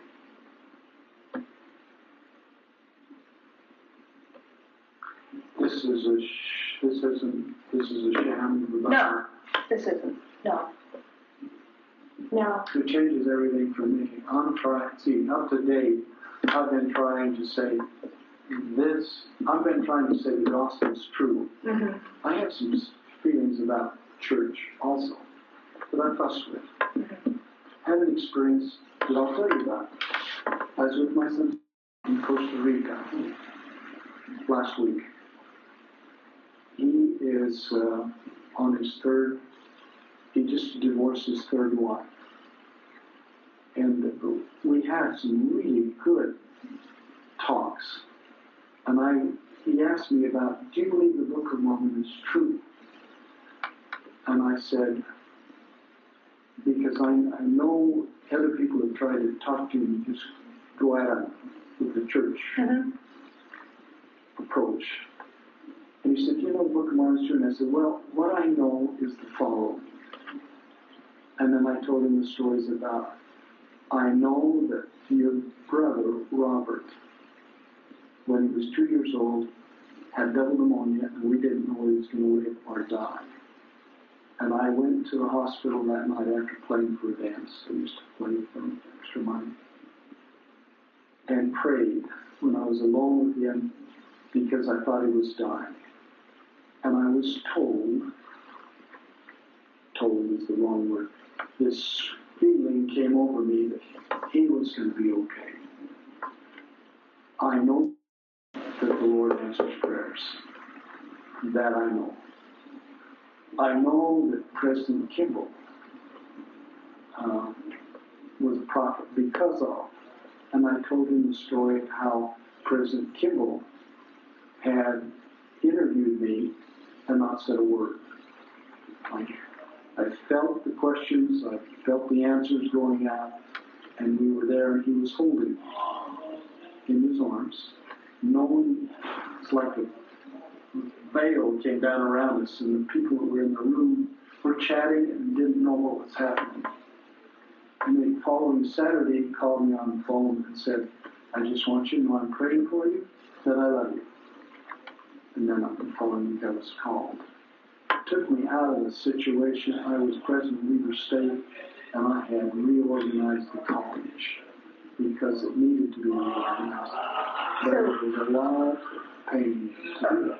Okay, but I am shocked that you had that amazing spiritual experience. That's my amazing reason. And then, why? I don't know, but a year later, because I was at the MTC in January of 1984, and you tried to rape me. That I do not remember. We covered that. Well, is there anyone else that you... No. Oh. I believe that. Yes. No. I have a hard time believing that. I do. I'm sorry. Oh, that's okay. Because I can't be the first. I'm sure as hell not the last. So, all right. My point with this meeting, here's my life.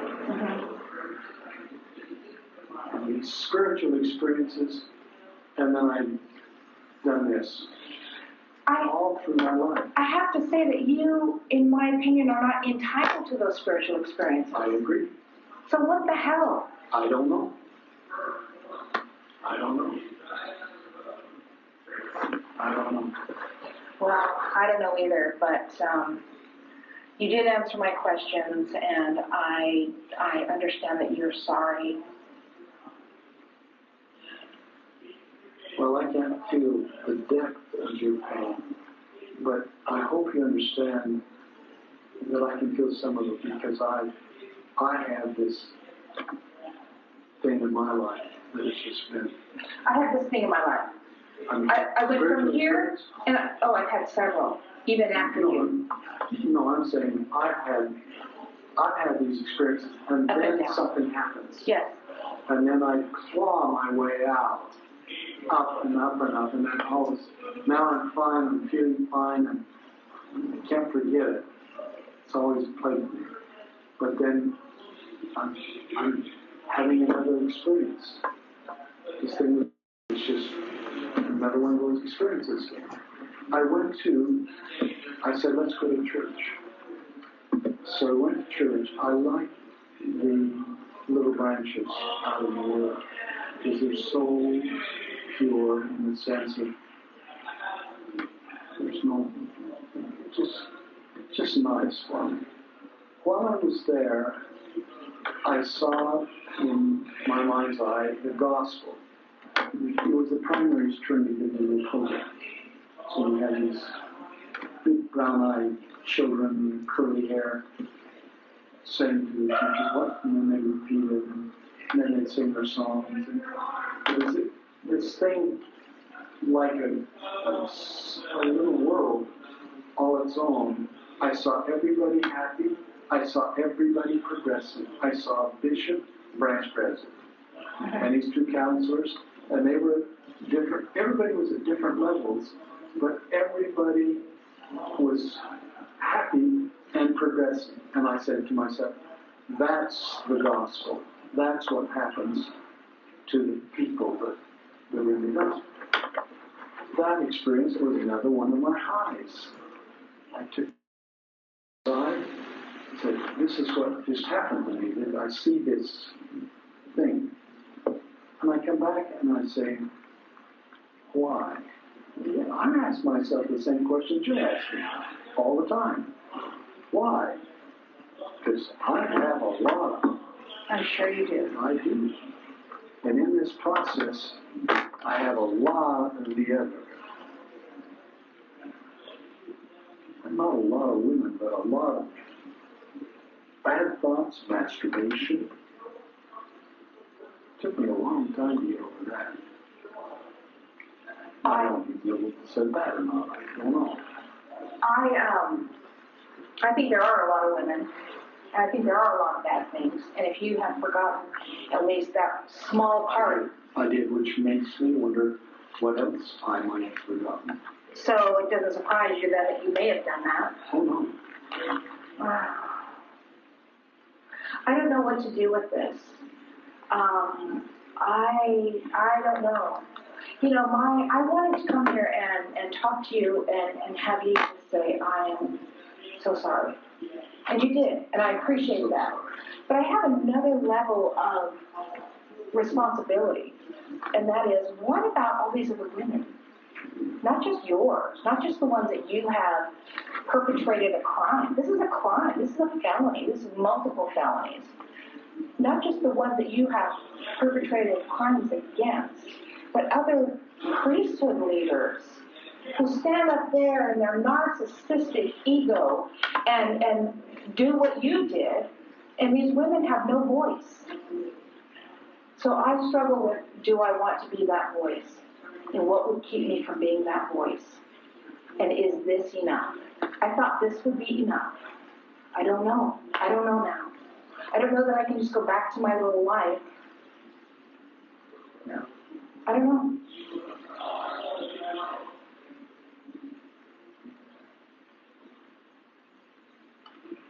Well, I don't know what I can. There's something else I like. You know, I do look at, oh, please don't do this to my children, to the, you know, that kind of thing. Oh, please don't do that. And then I think, all the suffering I've caused you, if that's the only way out for you, I understand that. I appreciate that. Yeah, I don't want to cause suffering for you or for your children or your grandchildren or destroy all of the good things that you've done in your life. But my children don't have a father because I can't trust the priesthood. And I cannot trust men Therefore, I raised my daughters completely alone. So I don't know what kind of damage that is. I can't get my 25 years of being a single parent back. I can't get my innocence from the MTC back. I can't serve a mission and love the Lord and respect my priesthood leaders ever. Probably not in this lifetime. I see priesthood leaders differently. I see 99% of them as good, God-fearing men. Bullshit. And I see a lot of the others.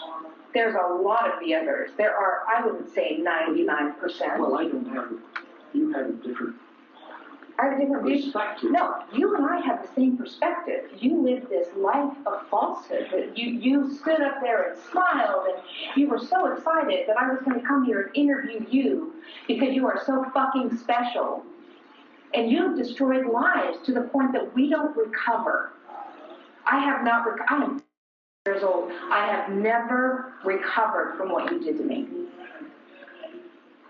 And you stand up there, and you go to work at BYU, and you're a mission president in Argentina, and then at the MTC, and then you take another fucking calling to go to South America to work for the welfare, which they would not have called you had they known you were a predator. But true. But what was I to do? That was my, okay, I want to do good. I want to pay for my sins, if you will. I want to do good for people. I want to help them. And in this way, listen to me. Okay, I want to hear what you have to say. I'm frustrated and I'm angry, but I do want to hear what you have to say. So forgive me for playing with my hair.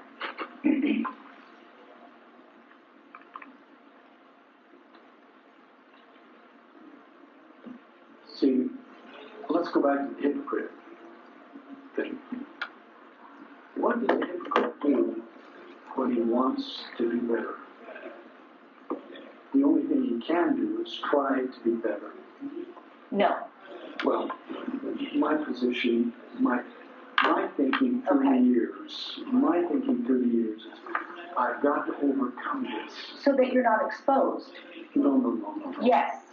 No. A hypocrite continues the behavior more secretly, tries to overcome it and then does it again, tries to overcome it and does it again. I'm telling you my interpretation of where I was. Where I was is I had this addiction. It took me a long time to figure out that I had an addiction. But that came and I found that, okay, I've got this addiction. I went to my friend who's a therapist and worked with him and figured it out. Okay, I've got this addiction. Okay, I must overcome that.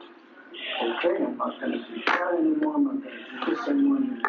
I'm going to do this, and this. That led me to this other life. That's what started to pull me out. But every time, almost every time, hasn't it? I'm not in that hole now. But every time, it was like, I'm just doing all I can do to be better. I wasn't feeling like, that's all I could do. That's the only option I saw for myself. Is okay, I'm not going to do this anymore, and I'm not going to do this, and I'll do this, and this. I will serve missions. I will go. Anything I can do. I spent the rest of my life. I served 5 missions. Do you think that's all altruistic? Somewhat. You do? I do. Well, I look at it now and say, what I was trying to do was make up for all the shit you did. Well, get out of the hole, get a new life, get away to. But you go to the temple unworthy.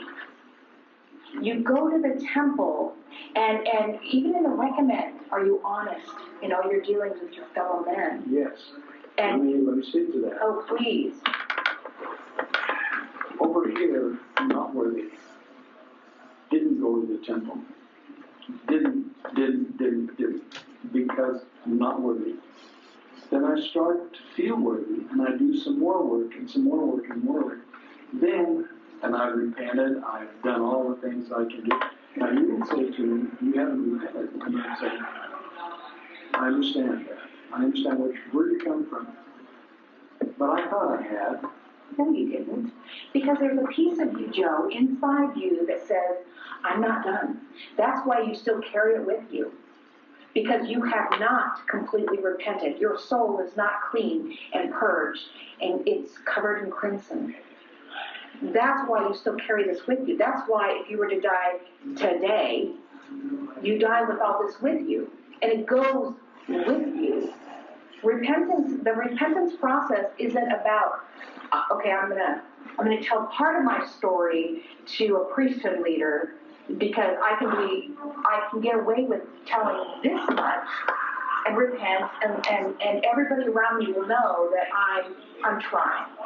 Well, the fact of the matter is, you didn't really tell everything that you told, everything that you did. You gave little bits and pieces, and you covered yourself in a shroud, and you walked along, and each time that happened, you carried something heavier with you each time you went because you never told the whole story when you confessed. If you did, you would have been excommunicated. So, did you repent? No. Not the way that the Lord tells us to repent. You didn't say you were sorry. You didn't even tell the whole story. And so there are women like me out there struggling, and you defecated all over us. And you just walked along and you continued serving in the church like we were nothing. We were nothing. We are nothing. I think you're right. I think I'm right too. I wish you weren't. But I think you are. I didn't think of it that way. I thought I was doing everything I possibly could do to overcome this sexual addiction.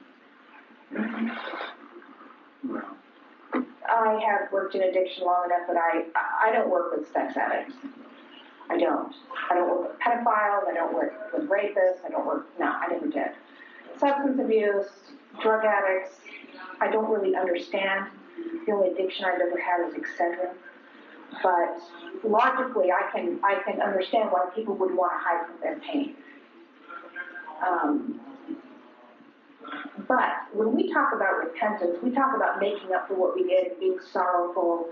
And part of that process is we say we're sorry. And I've gone 33 years without an apology from you. I've done 33 years trying desperately to say, okay, well, I love the Lord, and I'm confident He's there for me. But He didn't love me enough to protect me from my mission president. So who am I? What am I? Then I get married, and my husband has 14 women in our 4 years. And then he tells me, and I'm like, okay, well, maybe some of that's my fault. Maybe some of that has to do with my childhood. Maybe some of that has to do with my mission president. And we get divorced. And now he tells everybody there were only 4 women. I'm like, really? Oh, and I didn't have sex with him. It was only oral sex. So did he get excommunicated? No, because he lied his ass off. He covered it up, he smoothed it over, and made himself look good. And he blamed me. So did he repent? Not to what I understand the Lord considers repentance. So you do the same thing, but it's the way that it is. And you are not special this way. You are not singled out this way. If you are not transparent, if you do not really tell the whole story, you carry it with you. Once you tell the whole story, you can let it go because the Lord takes it away. You've never done that. That's why it's still with you. That's why you walk around with this heavy burden. It's a ball and chain, and it's strangling you. yes, it truly is. Well, it's a ball and chain for me too. And I have no repentance to do. I have no. Right. It's not your fault. No, it was not my fault. It absolutely was not, but I have suffered tremendously from it. I believe in the gospel. I believe in the Book of Mormon. I believe in the atonement. I do not believe in the church. And I'll be damned if I'm going to stand in front of some priesthood leader who's going to tell me I'm wrong or that I shouldn't pursue anything. And that's what I've been told this whole time. And I don't know what I'm going to do. Because the statute of limitations has not run on this case. It's not that I want you healed. I want to be healed. That's the bottom line for me. I want you healed. I want me to be healed. I am not healed. Getting close to it. Love is okay. Okay, that is the biggest crock of shit I have ever heard. Somebody's love can be healing. I agree with that. But you're going into this relationship and it's false. You're scared. You have this idea in the back of your head that if she knew what you did, if she knew what you... I know. That she wouldn't want you. She wouldn't love you. She would... Okay, well, then it's a crock of shit. I don't get what you mean. What I said was her love. Her love cannot heal you if you are not honest with her. She only loves a part of you that she doesn't know. I'm just kidding. Oh, she loves the part of you that she knows. The part she doesn't know, would she love that? No. So how can that be healing? How can that be so beautiful and harmonious? Well, that part, you're right. She would go back into her shell too, I'm afraid. Because it was a man. Right. And then now it's happened again. I can see. And you are the last person she would think would do that. Absolutely. She said for the first time in a little message to me today, she loves me and she trusts me. She's never said trust before. So yeah, well that's where I'm. You don't deserve that title. I'm trying to be trustworthy. You have not earned that title. You have lived a lie your whole life. You're 85 years old, you're still living the same lie. Even if I was the only person ever, you've been living the same lie for 33 years. And you're still living it. And it's a pattern. You have a lot of patterns in your life, but this particular pattern is what has destroyed you. And it will destroy you. Because if you're not honest and transparent, you are not repentant. In my opinion. What do I know? Well, I think you know a lot. I've lived a lot of years in my short years. And you have. Yes, I have. And I'm responsible for some of that, for which I'm sorry. A large part of that, and I appreciate you saying you're sorry. And I understand, and I forgive that. I forgave it a while ago. I needed an apology. But from here forward, I struggle with where I go. Understandable. And I honestly, I struggle with, do you deserve the legacy that you want to leave your children and grandchildren? I don't deserve it. But, there's a but clause, I hear it coming. But they don't deserve to be destroyed because of what you did. Yeah, I understand that. That's the bottom line for me. I don't know what's going to happen to me when I die. I thought I was dying last week, as a matter of fact. You had to wait for me. Very well could be. Because I made this decision to come the day I called you. Really? Yes, I did. I just got fed up. I am fed up. Not one state president has responded to me. I made a threat against your life in 2010. They still wouldn't respond to me. I've carried this around for 33 years and I'm done. I'm done. And not only am I done, there are a lot of women out there who are probably done as well. If my state president had been able to come back to me and say, you know what, let me just tell you, there was a council, and that's all I can tell you. I would have been relieved. But there wasn't even a fucking council. Nobody ever came to you and said, hey, this missionary that was a missionary while you were president of the MTC, up there on your pedestal, has accused you of trying to rape her. What do you say to that? not true, or yeah, I did, or no, nobody even came to you. And that, to me, is a bigger problem, a much bigger problem. Because that means there are a lot of women around the world, not just here, that are reporting to Salt Lake saying, hey, my bishop, my stake president, my whomever has done this or this, and it gets swept under the rug. Well, is that appropriate? I mean, this is the end of days. This is the last days. We are coming to the end of the world. I've been very close to my end several times. But if I die today, you'll be fine. I am fine. I have little sins. I have a little of this, a little of that. I don't have anything grievous. I don't have anything weighing me down. My life is completely open and transparent. If you like me, great. You don't, I don't care. This is who I am. You either like it or you don't. I'm okay with either way. I'm very transparent. These are the things that have happened to me, although I very rarely talk about you. And I rarely have talked about you to any degree because I've been worried about people's testimonies. And now I think, you know what, that is complete bullshit. I was a coward. I didn't have the guts to confront you. And I'm ashamed of that, which is part of the reason I'm here today. I was ashamed of that. And whatever has transpired over the last 33 years is partly my responsibility because I allowed you to continue with your addiction. I didn't understand it was an addiction then. I only came to that. Is that a surprise to you today to figure that out? Oh, I figured it out when I started working in addiction. It took me a while. Well, I had a lot of insight. A lot. Yeah, I know.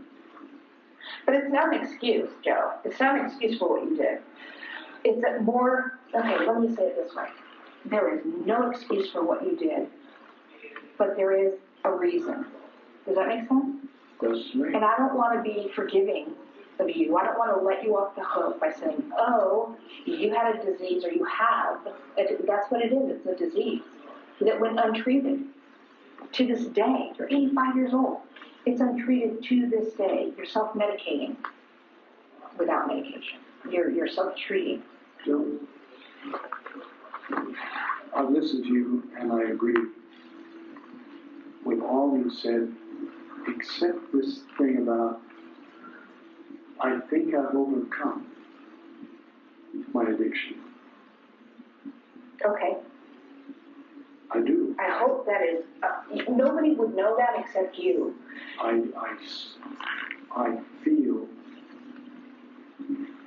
for the first time in those 30-something, longer than that for me, that I have been successful. At last, I no longer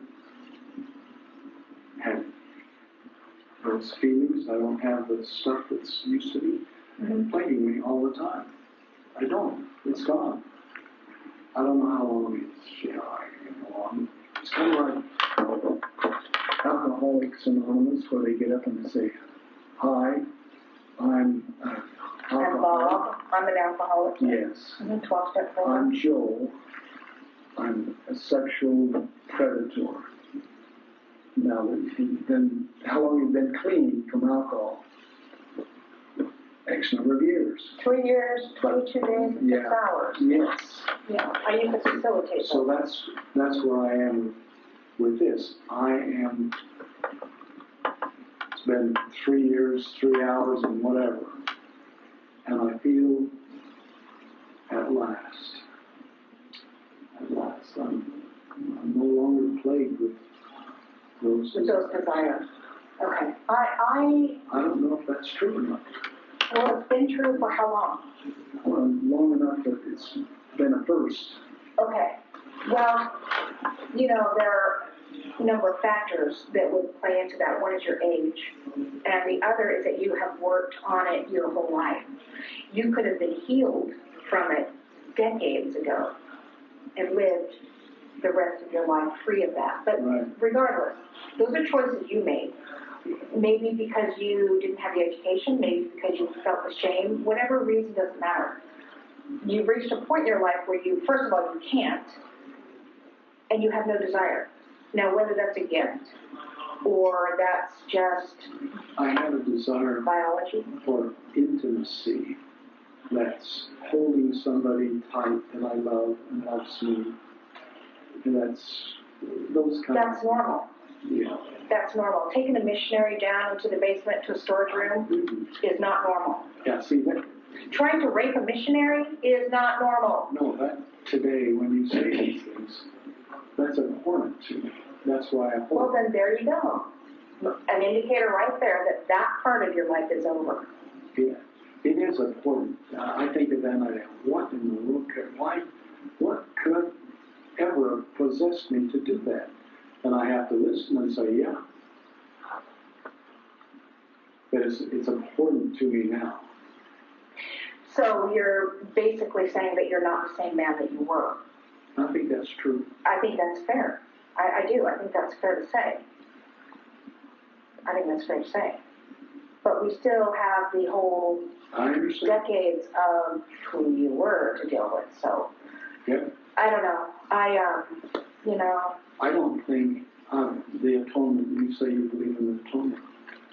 I'd love to believe in the atonement. I struggle to believe in the atonement, but I don't know if I can be forgiven. You can be forgiven. You absolutely can be forgiven. You have to be honest.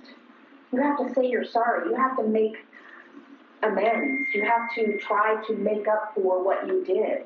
You're 85 years old. What happened with me, because I can't talk about it to anybody else because I wasn't there. But what happened with me was 33 years ago. And I have struggled for 33 years. How do you make amends for that? What is there? What compensation? I've been through therapy. I've been through counseling. I absolutely resent the priesthood and priesthood holders. Absolutely resent them. All of them. Wow. That's where we differ. Here's the problem, though. Now my husband was also a priesthood holder, but he wasn't someone in authority. You were the most a civilian term would not be high-ranking official, but you were the most high-ranking priesthood holder. That's right. That I ever came across. And that makes my sin more grievous. More grievous, yes. But it also means that the damage was so much worse. However, what are the sins that we can't be forgiven of? When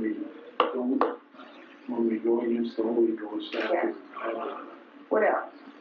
I think that's it. I think that's it too. We can even be forgiven of murder. My life is so checkered.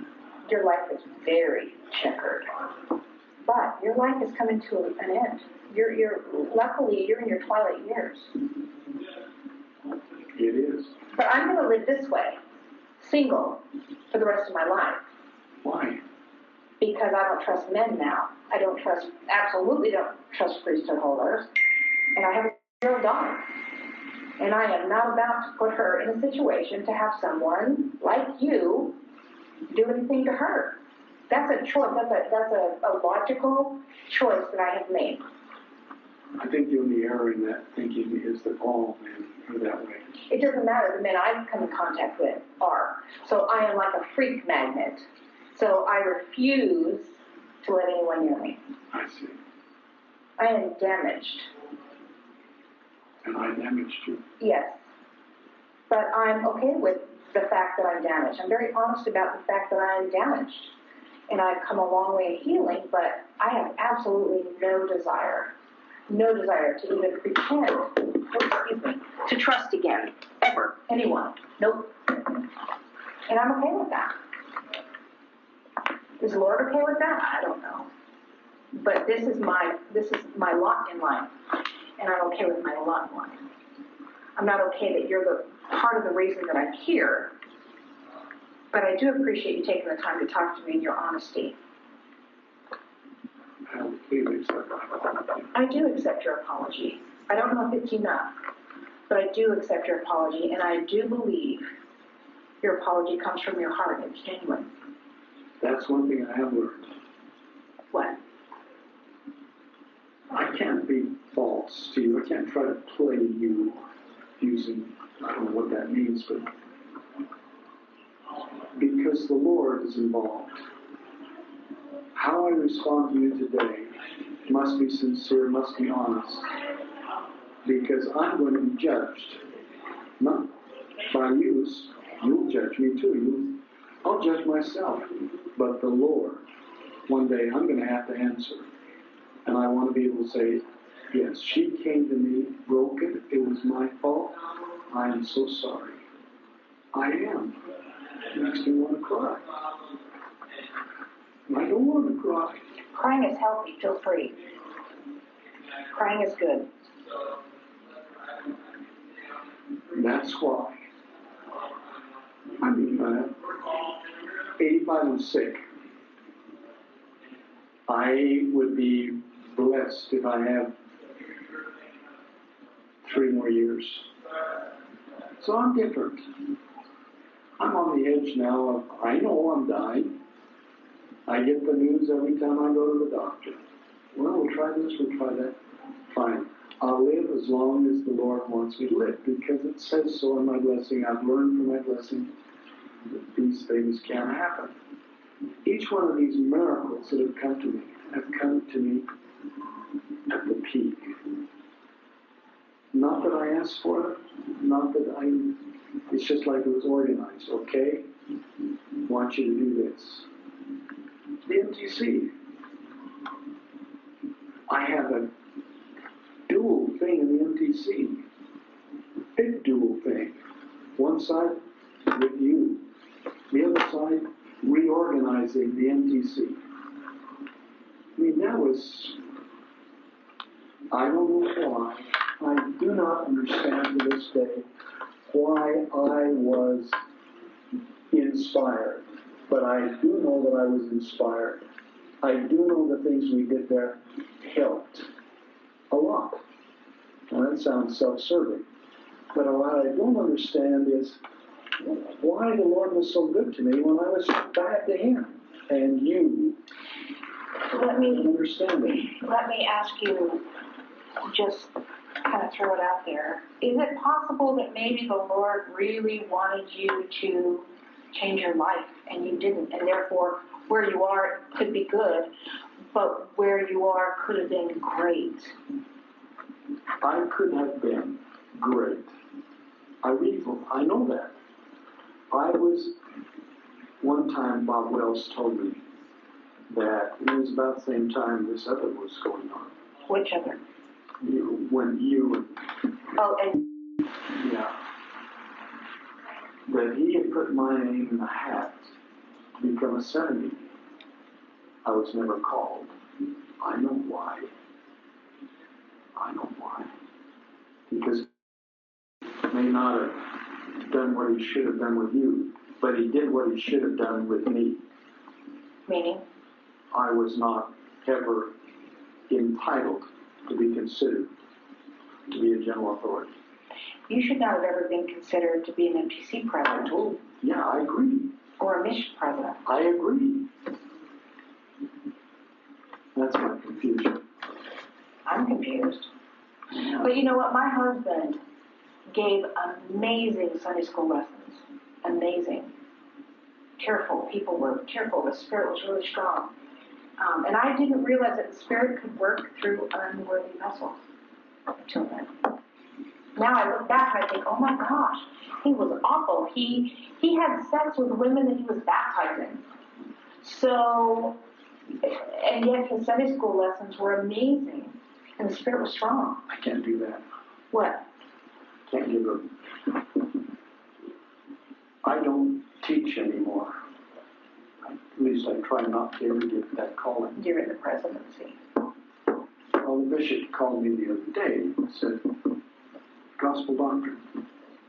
Or, over here in the Sunday school, second counselor.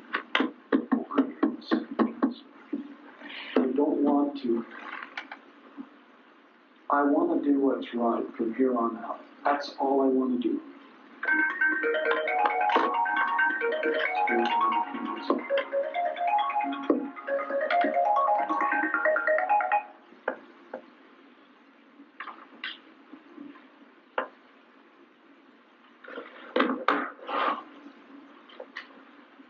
I don't know if you understand that or not.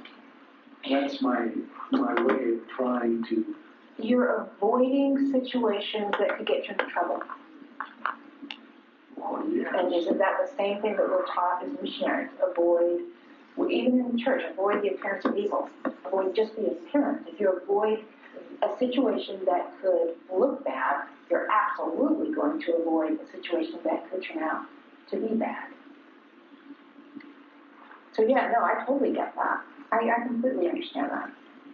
But that's like saying, okay, I'm an alcoholic, and normally on my ride home, I pass a liquor store if I go down 4th Street every day, so therefore...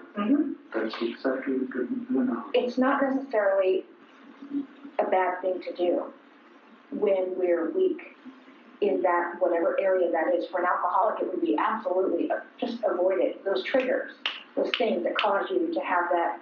That's very true for me. That's where I started with all females. I don't. Yeah. I was concerned today when you said, come to my hotel. I'm not going to put myself. Then you said, do you remember? Glass enclosed conference room. Mm-hmm. Okay. I can do that. But I'm trying to be wise. I'm not trying to beg I'm just trying to do what's right, because it's not you, it's the Lord that's going to judge me, and it's not going to be very far in the future. Mm-hmm. That's what I'm dealing with. I understand that, and that was part of my reason for expediting my visit. Thank you. Maybe I'm still in the hand of the Lord, that you did come, and my life has been spared, and it shouldn't have been. This last go around, 90% shut down on that vein, that artery.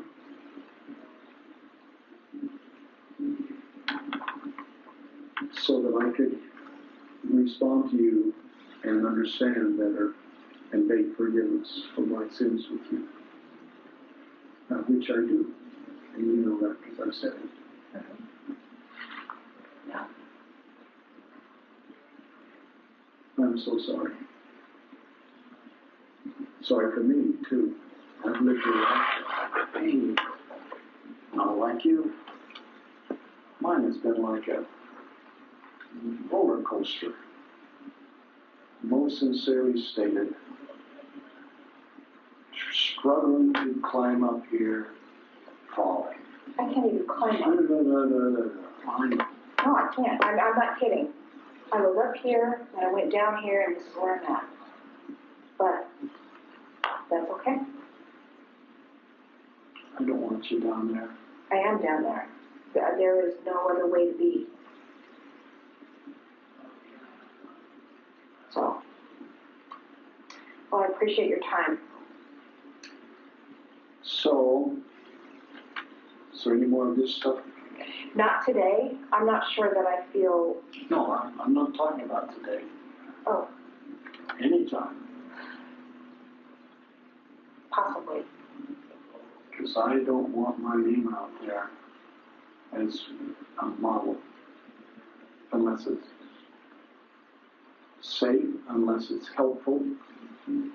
Remember I started with you saying, I don't want anybody to think of me. I want, if they say anything about these things, I don't want to be self-serving. That's where we started. I don't want my name out there as, where you have a publication that says my name anywhere. For obvious reasons. I don't feel worthy. I shouldn't feel worthy. I'm not worthy. And yet I've had these things. I've got pages that you could write about the good things. And I'm not worthy. So any wonder that I don't want my name out there? I think you're afraid people are gonna find out the other side of you. Doesn't mean this side doesn't exist, but there is this other side. Yeah, I am. Okay. For me and for those who love me. I know what it would do. She's fragile. I know exactly what would happen to her. My kids, I know what exactly would happen to them. I don't want that. I'd rather die first.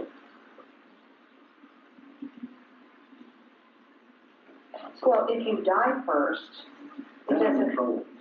well, yeah, you would be in trouble, but it's more than that. Just because you die doesn't mean it's not gonna be exposed later. There's no confidentiality, non-disclosure. So let's go back to repentance. Let's go back to this thing. Lord,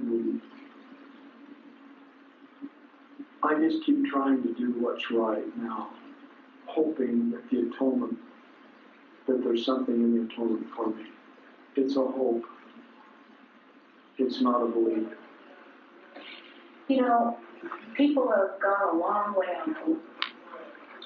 It doesn't have to be a belief yet. Hope is good. Hope is really good. I don't want to take that hope from you.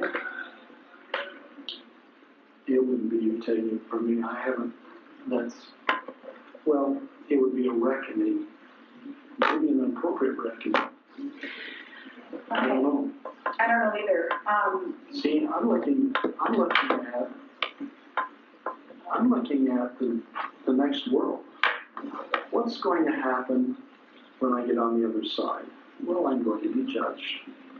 Am I going to be sent over here or over here? I don't know. Because I have a checkered past. I've tried.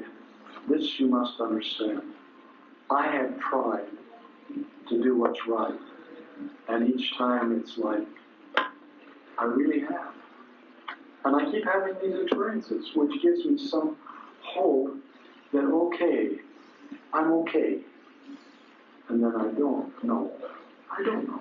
But is it not a pricking of your conscience every time you think about these other things? Is it not the Lord saying, hey, you have to take care of this? I went to Boston. I said, well, I've got to pick up the pieces of my life. And I started dating. And there's this one woman I dated, and she just loved me to pieces. But it wasn't reciprocated. I didn't feel the same about her. But she would have done anything for me. And it was there where I started saying, I'm not worthy of her love, her trust. I'm not. And that was bad. That ended sadly because I had to break it off because I didn't love her and it wouldn't be fair. I thought I shouldn't get married again. If it's adorned, loving. I needed to go to the hospital. I couldn't drive back. I had to have somebody drive me back. It's supposed to be an easy in and out procedure. It wasn't. I was there all the time, waiting on me, helping me, loving me, caring for me, and I feel I'm not worthy of this woman. But I do love her.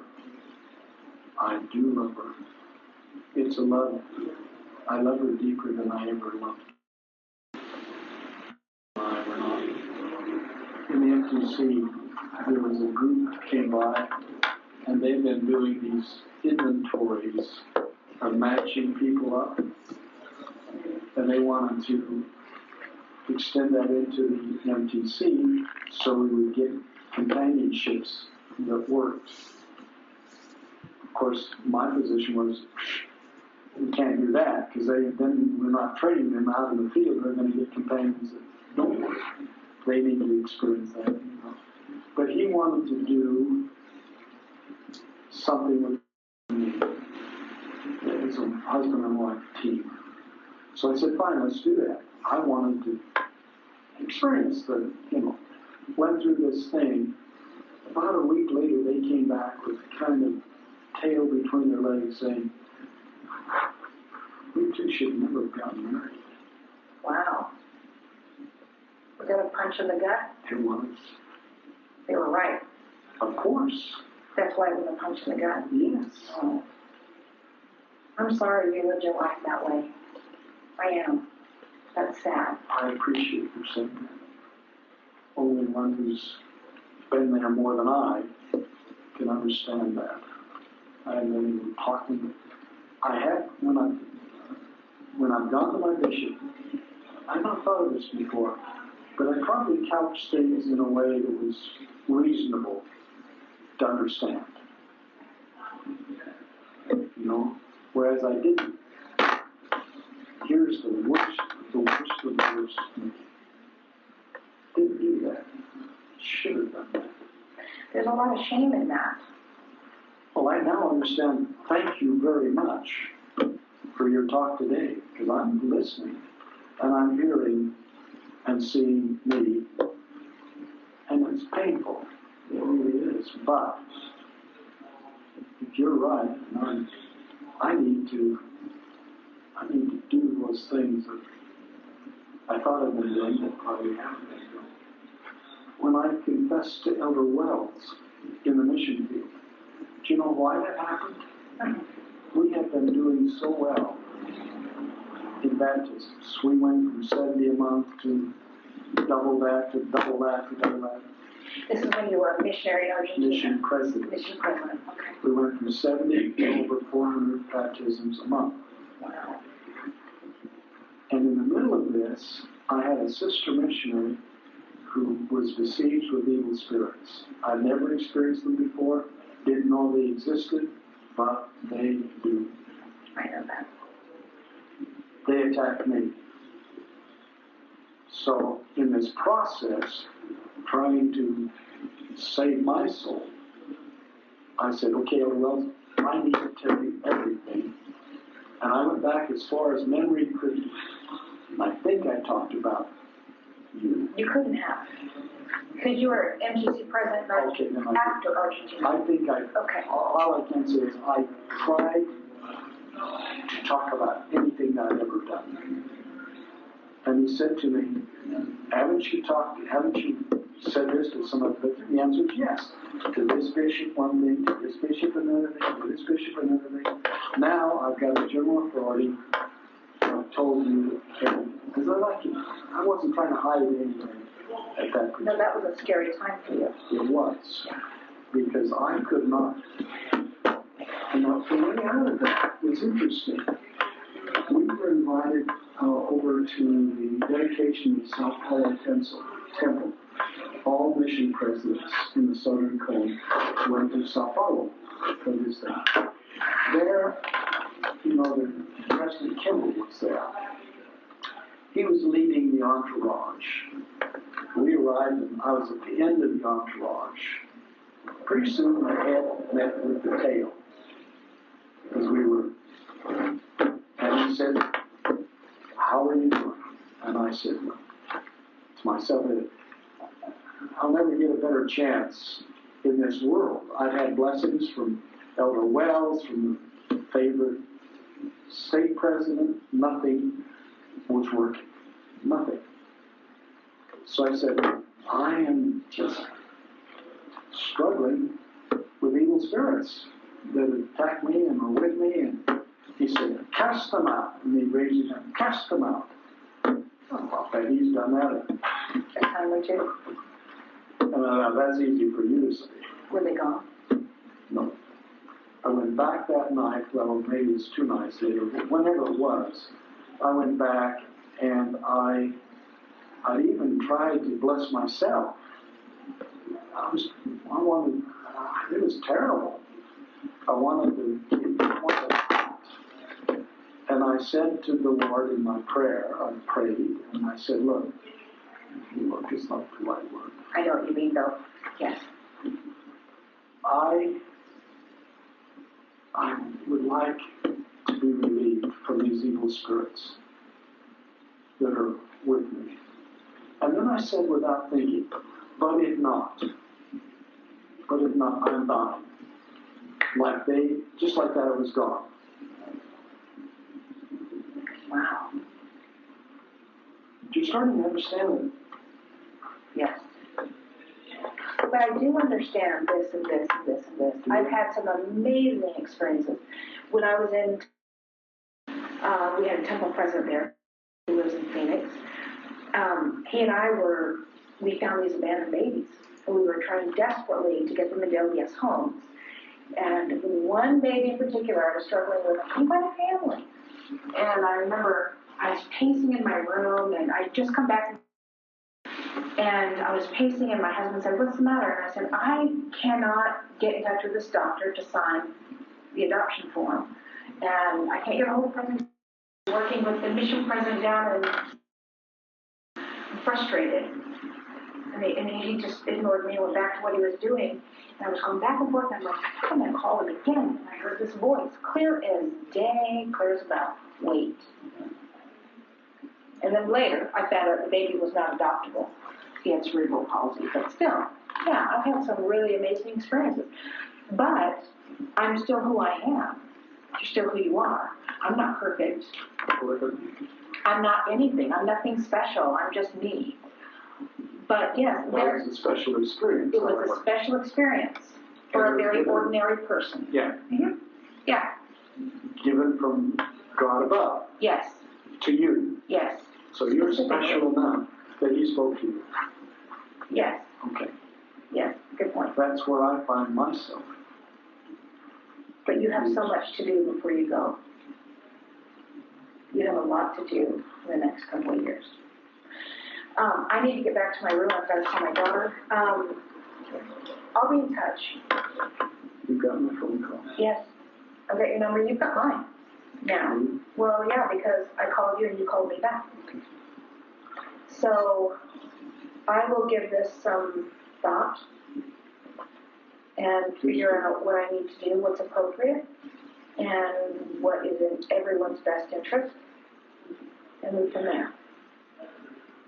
And if you come up with anything, you call me. Well, you can look at some stuff. What? You've been pretty clear today about this thing of true repentance. Mm-hmm. I thought I've been doing it. I don't think so now. I think I need to go to my bishop and lay it out. Maybe? President. Your state president?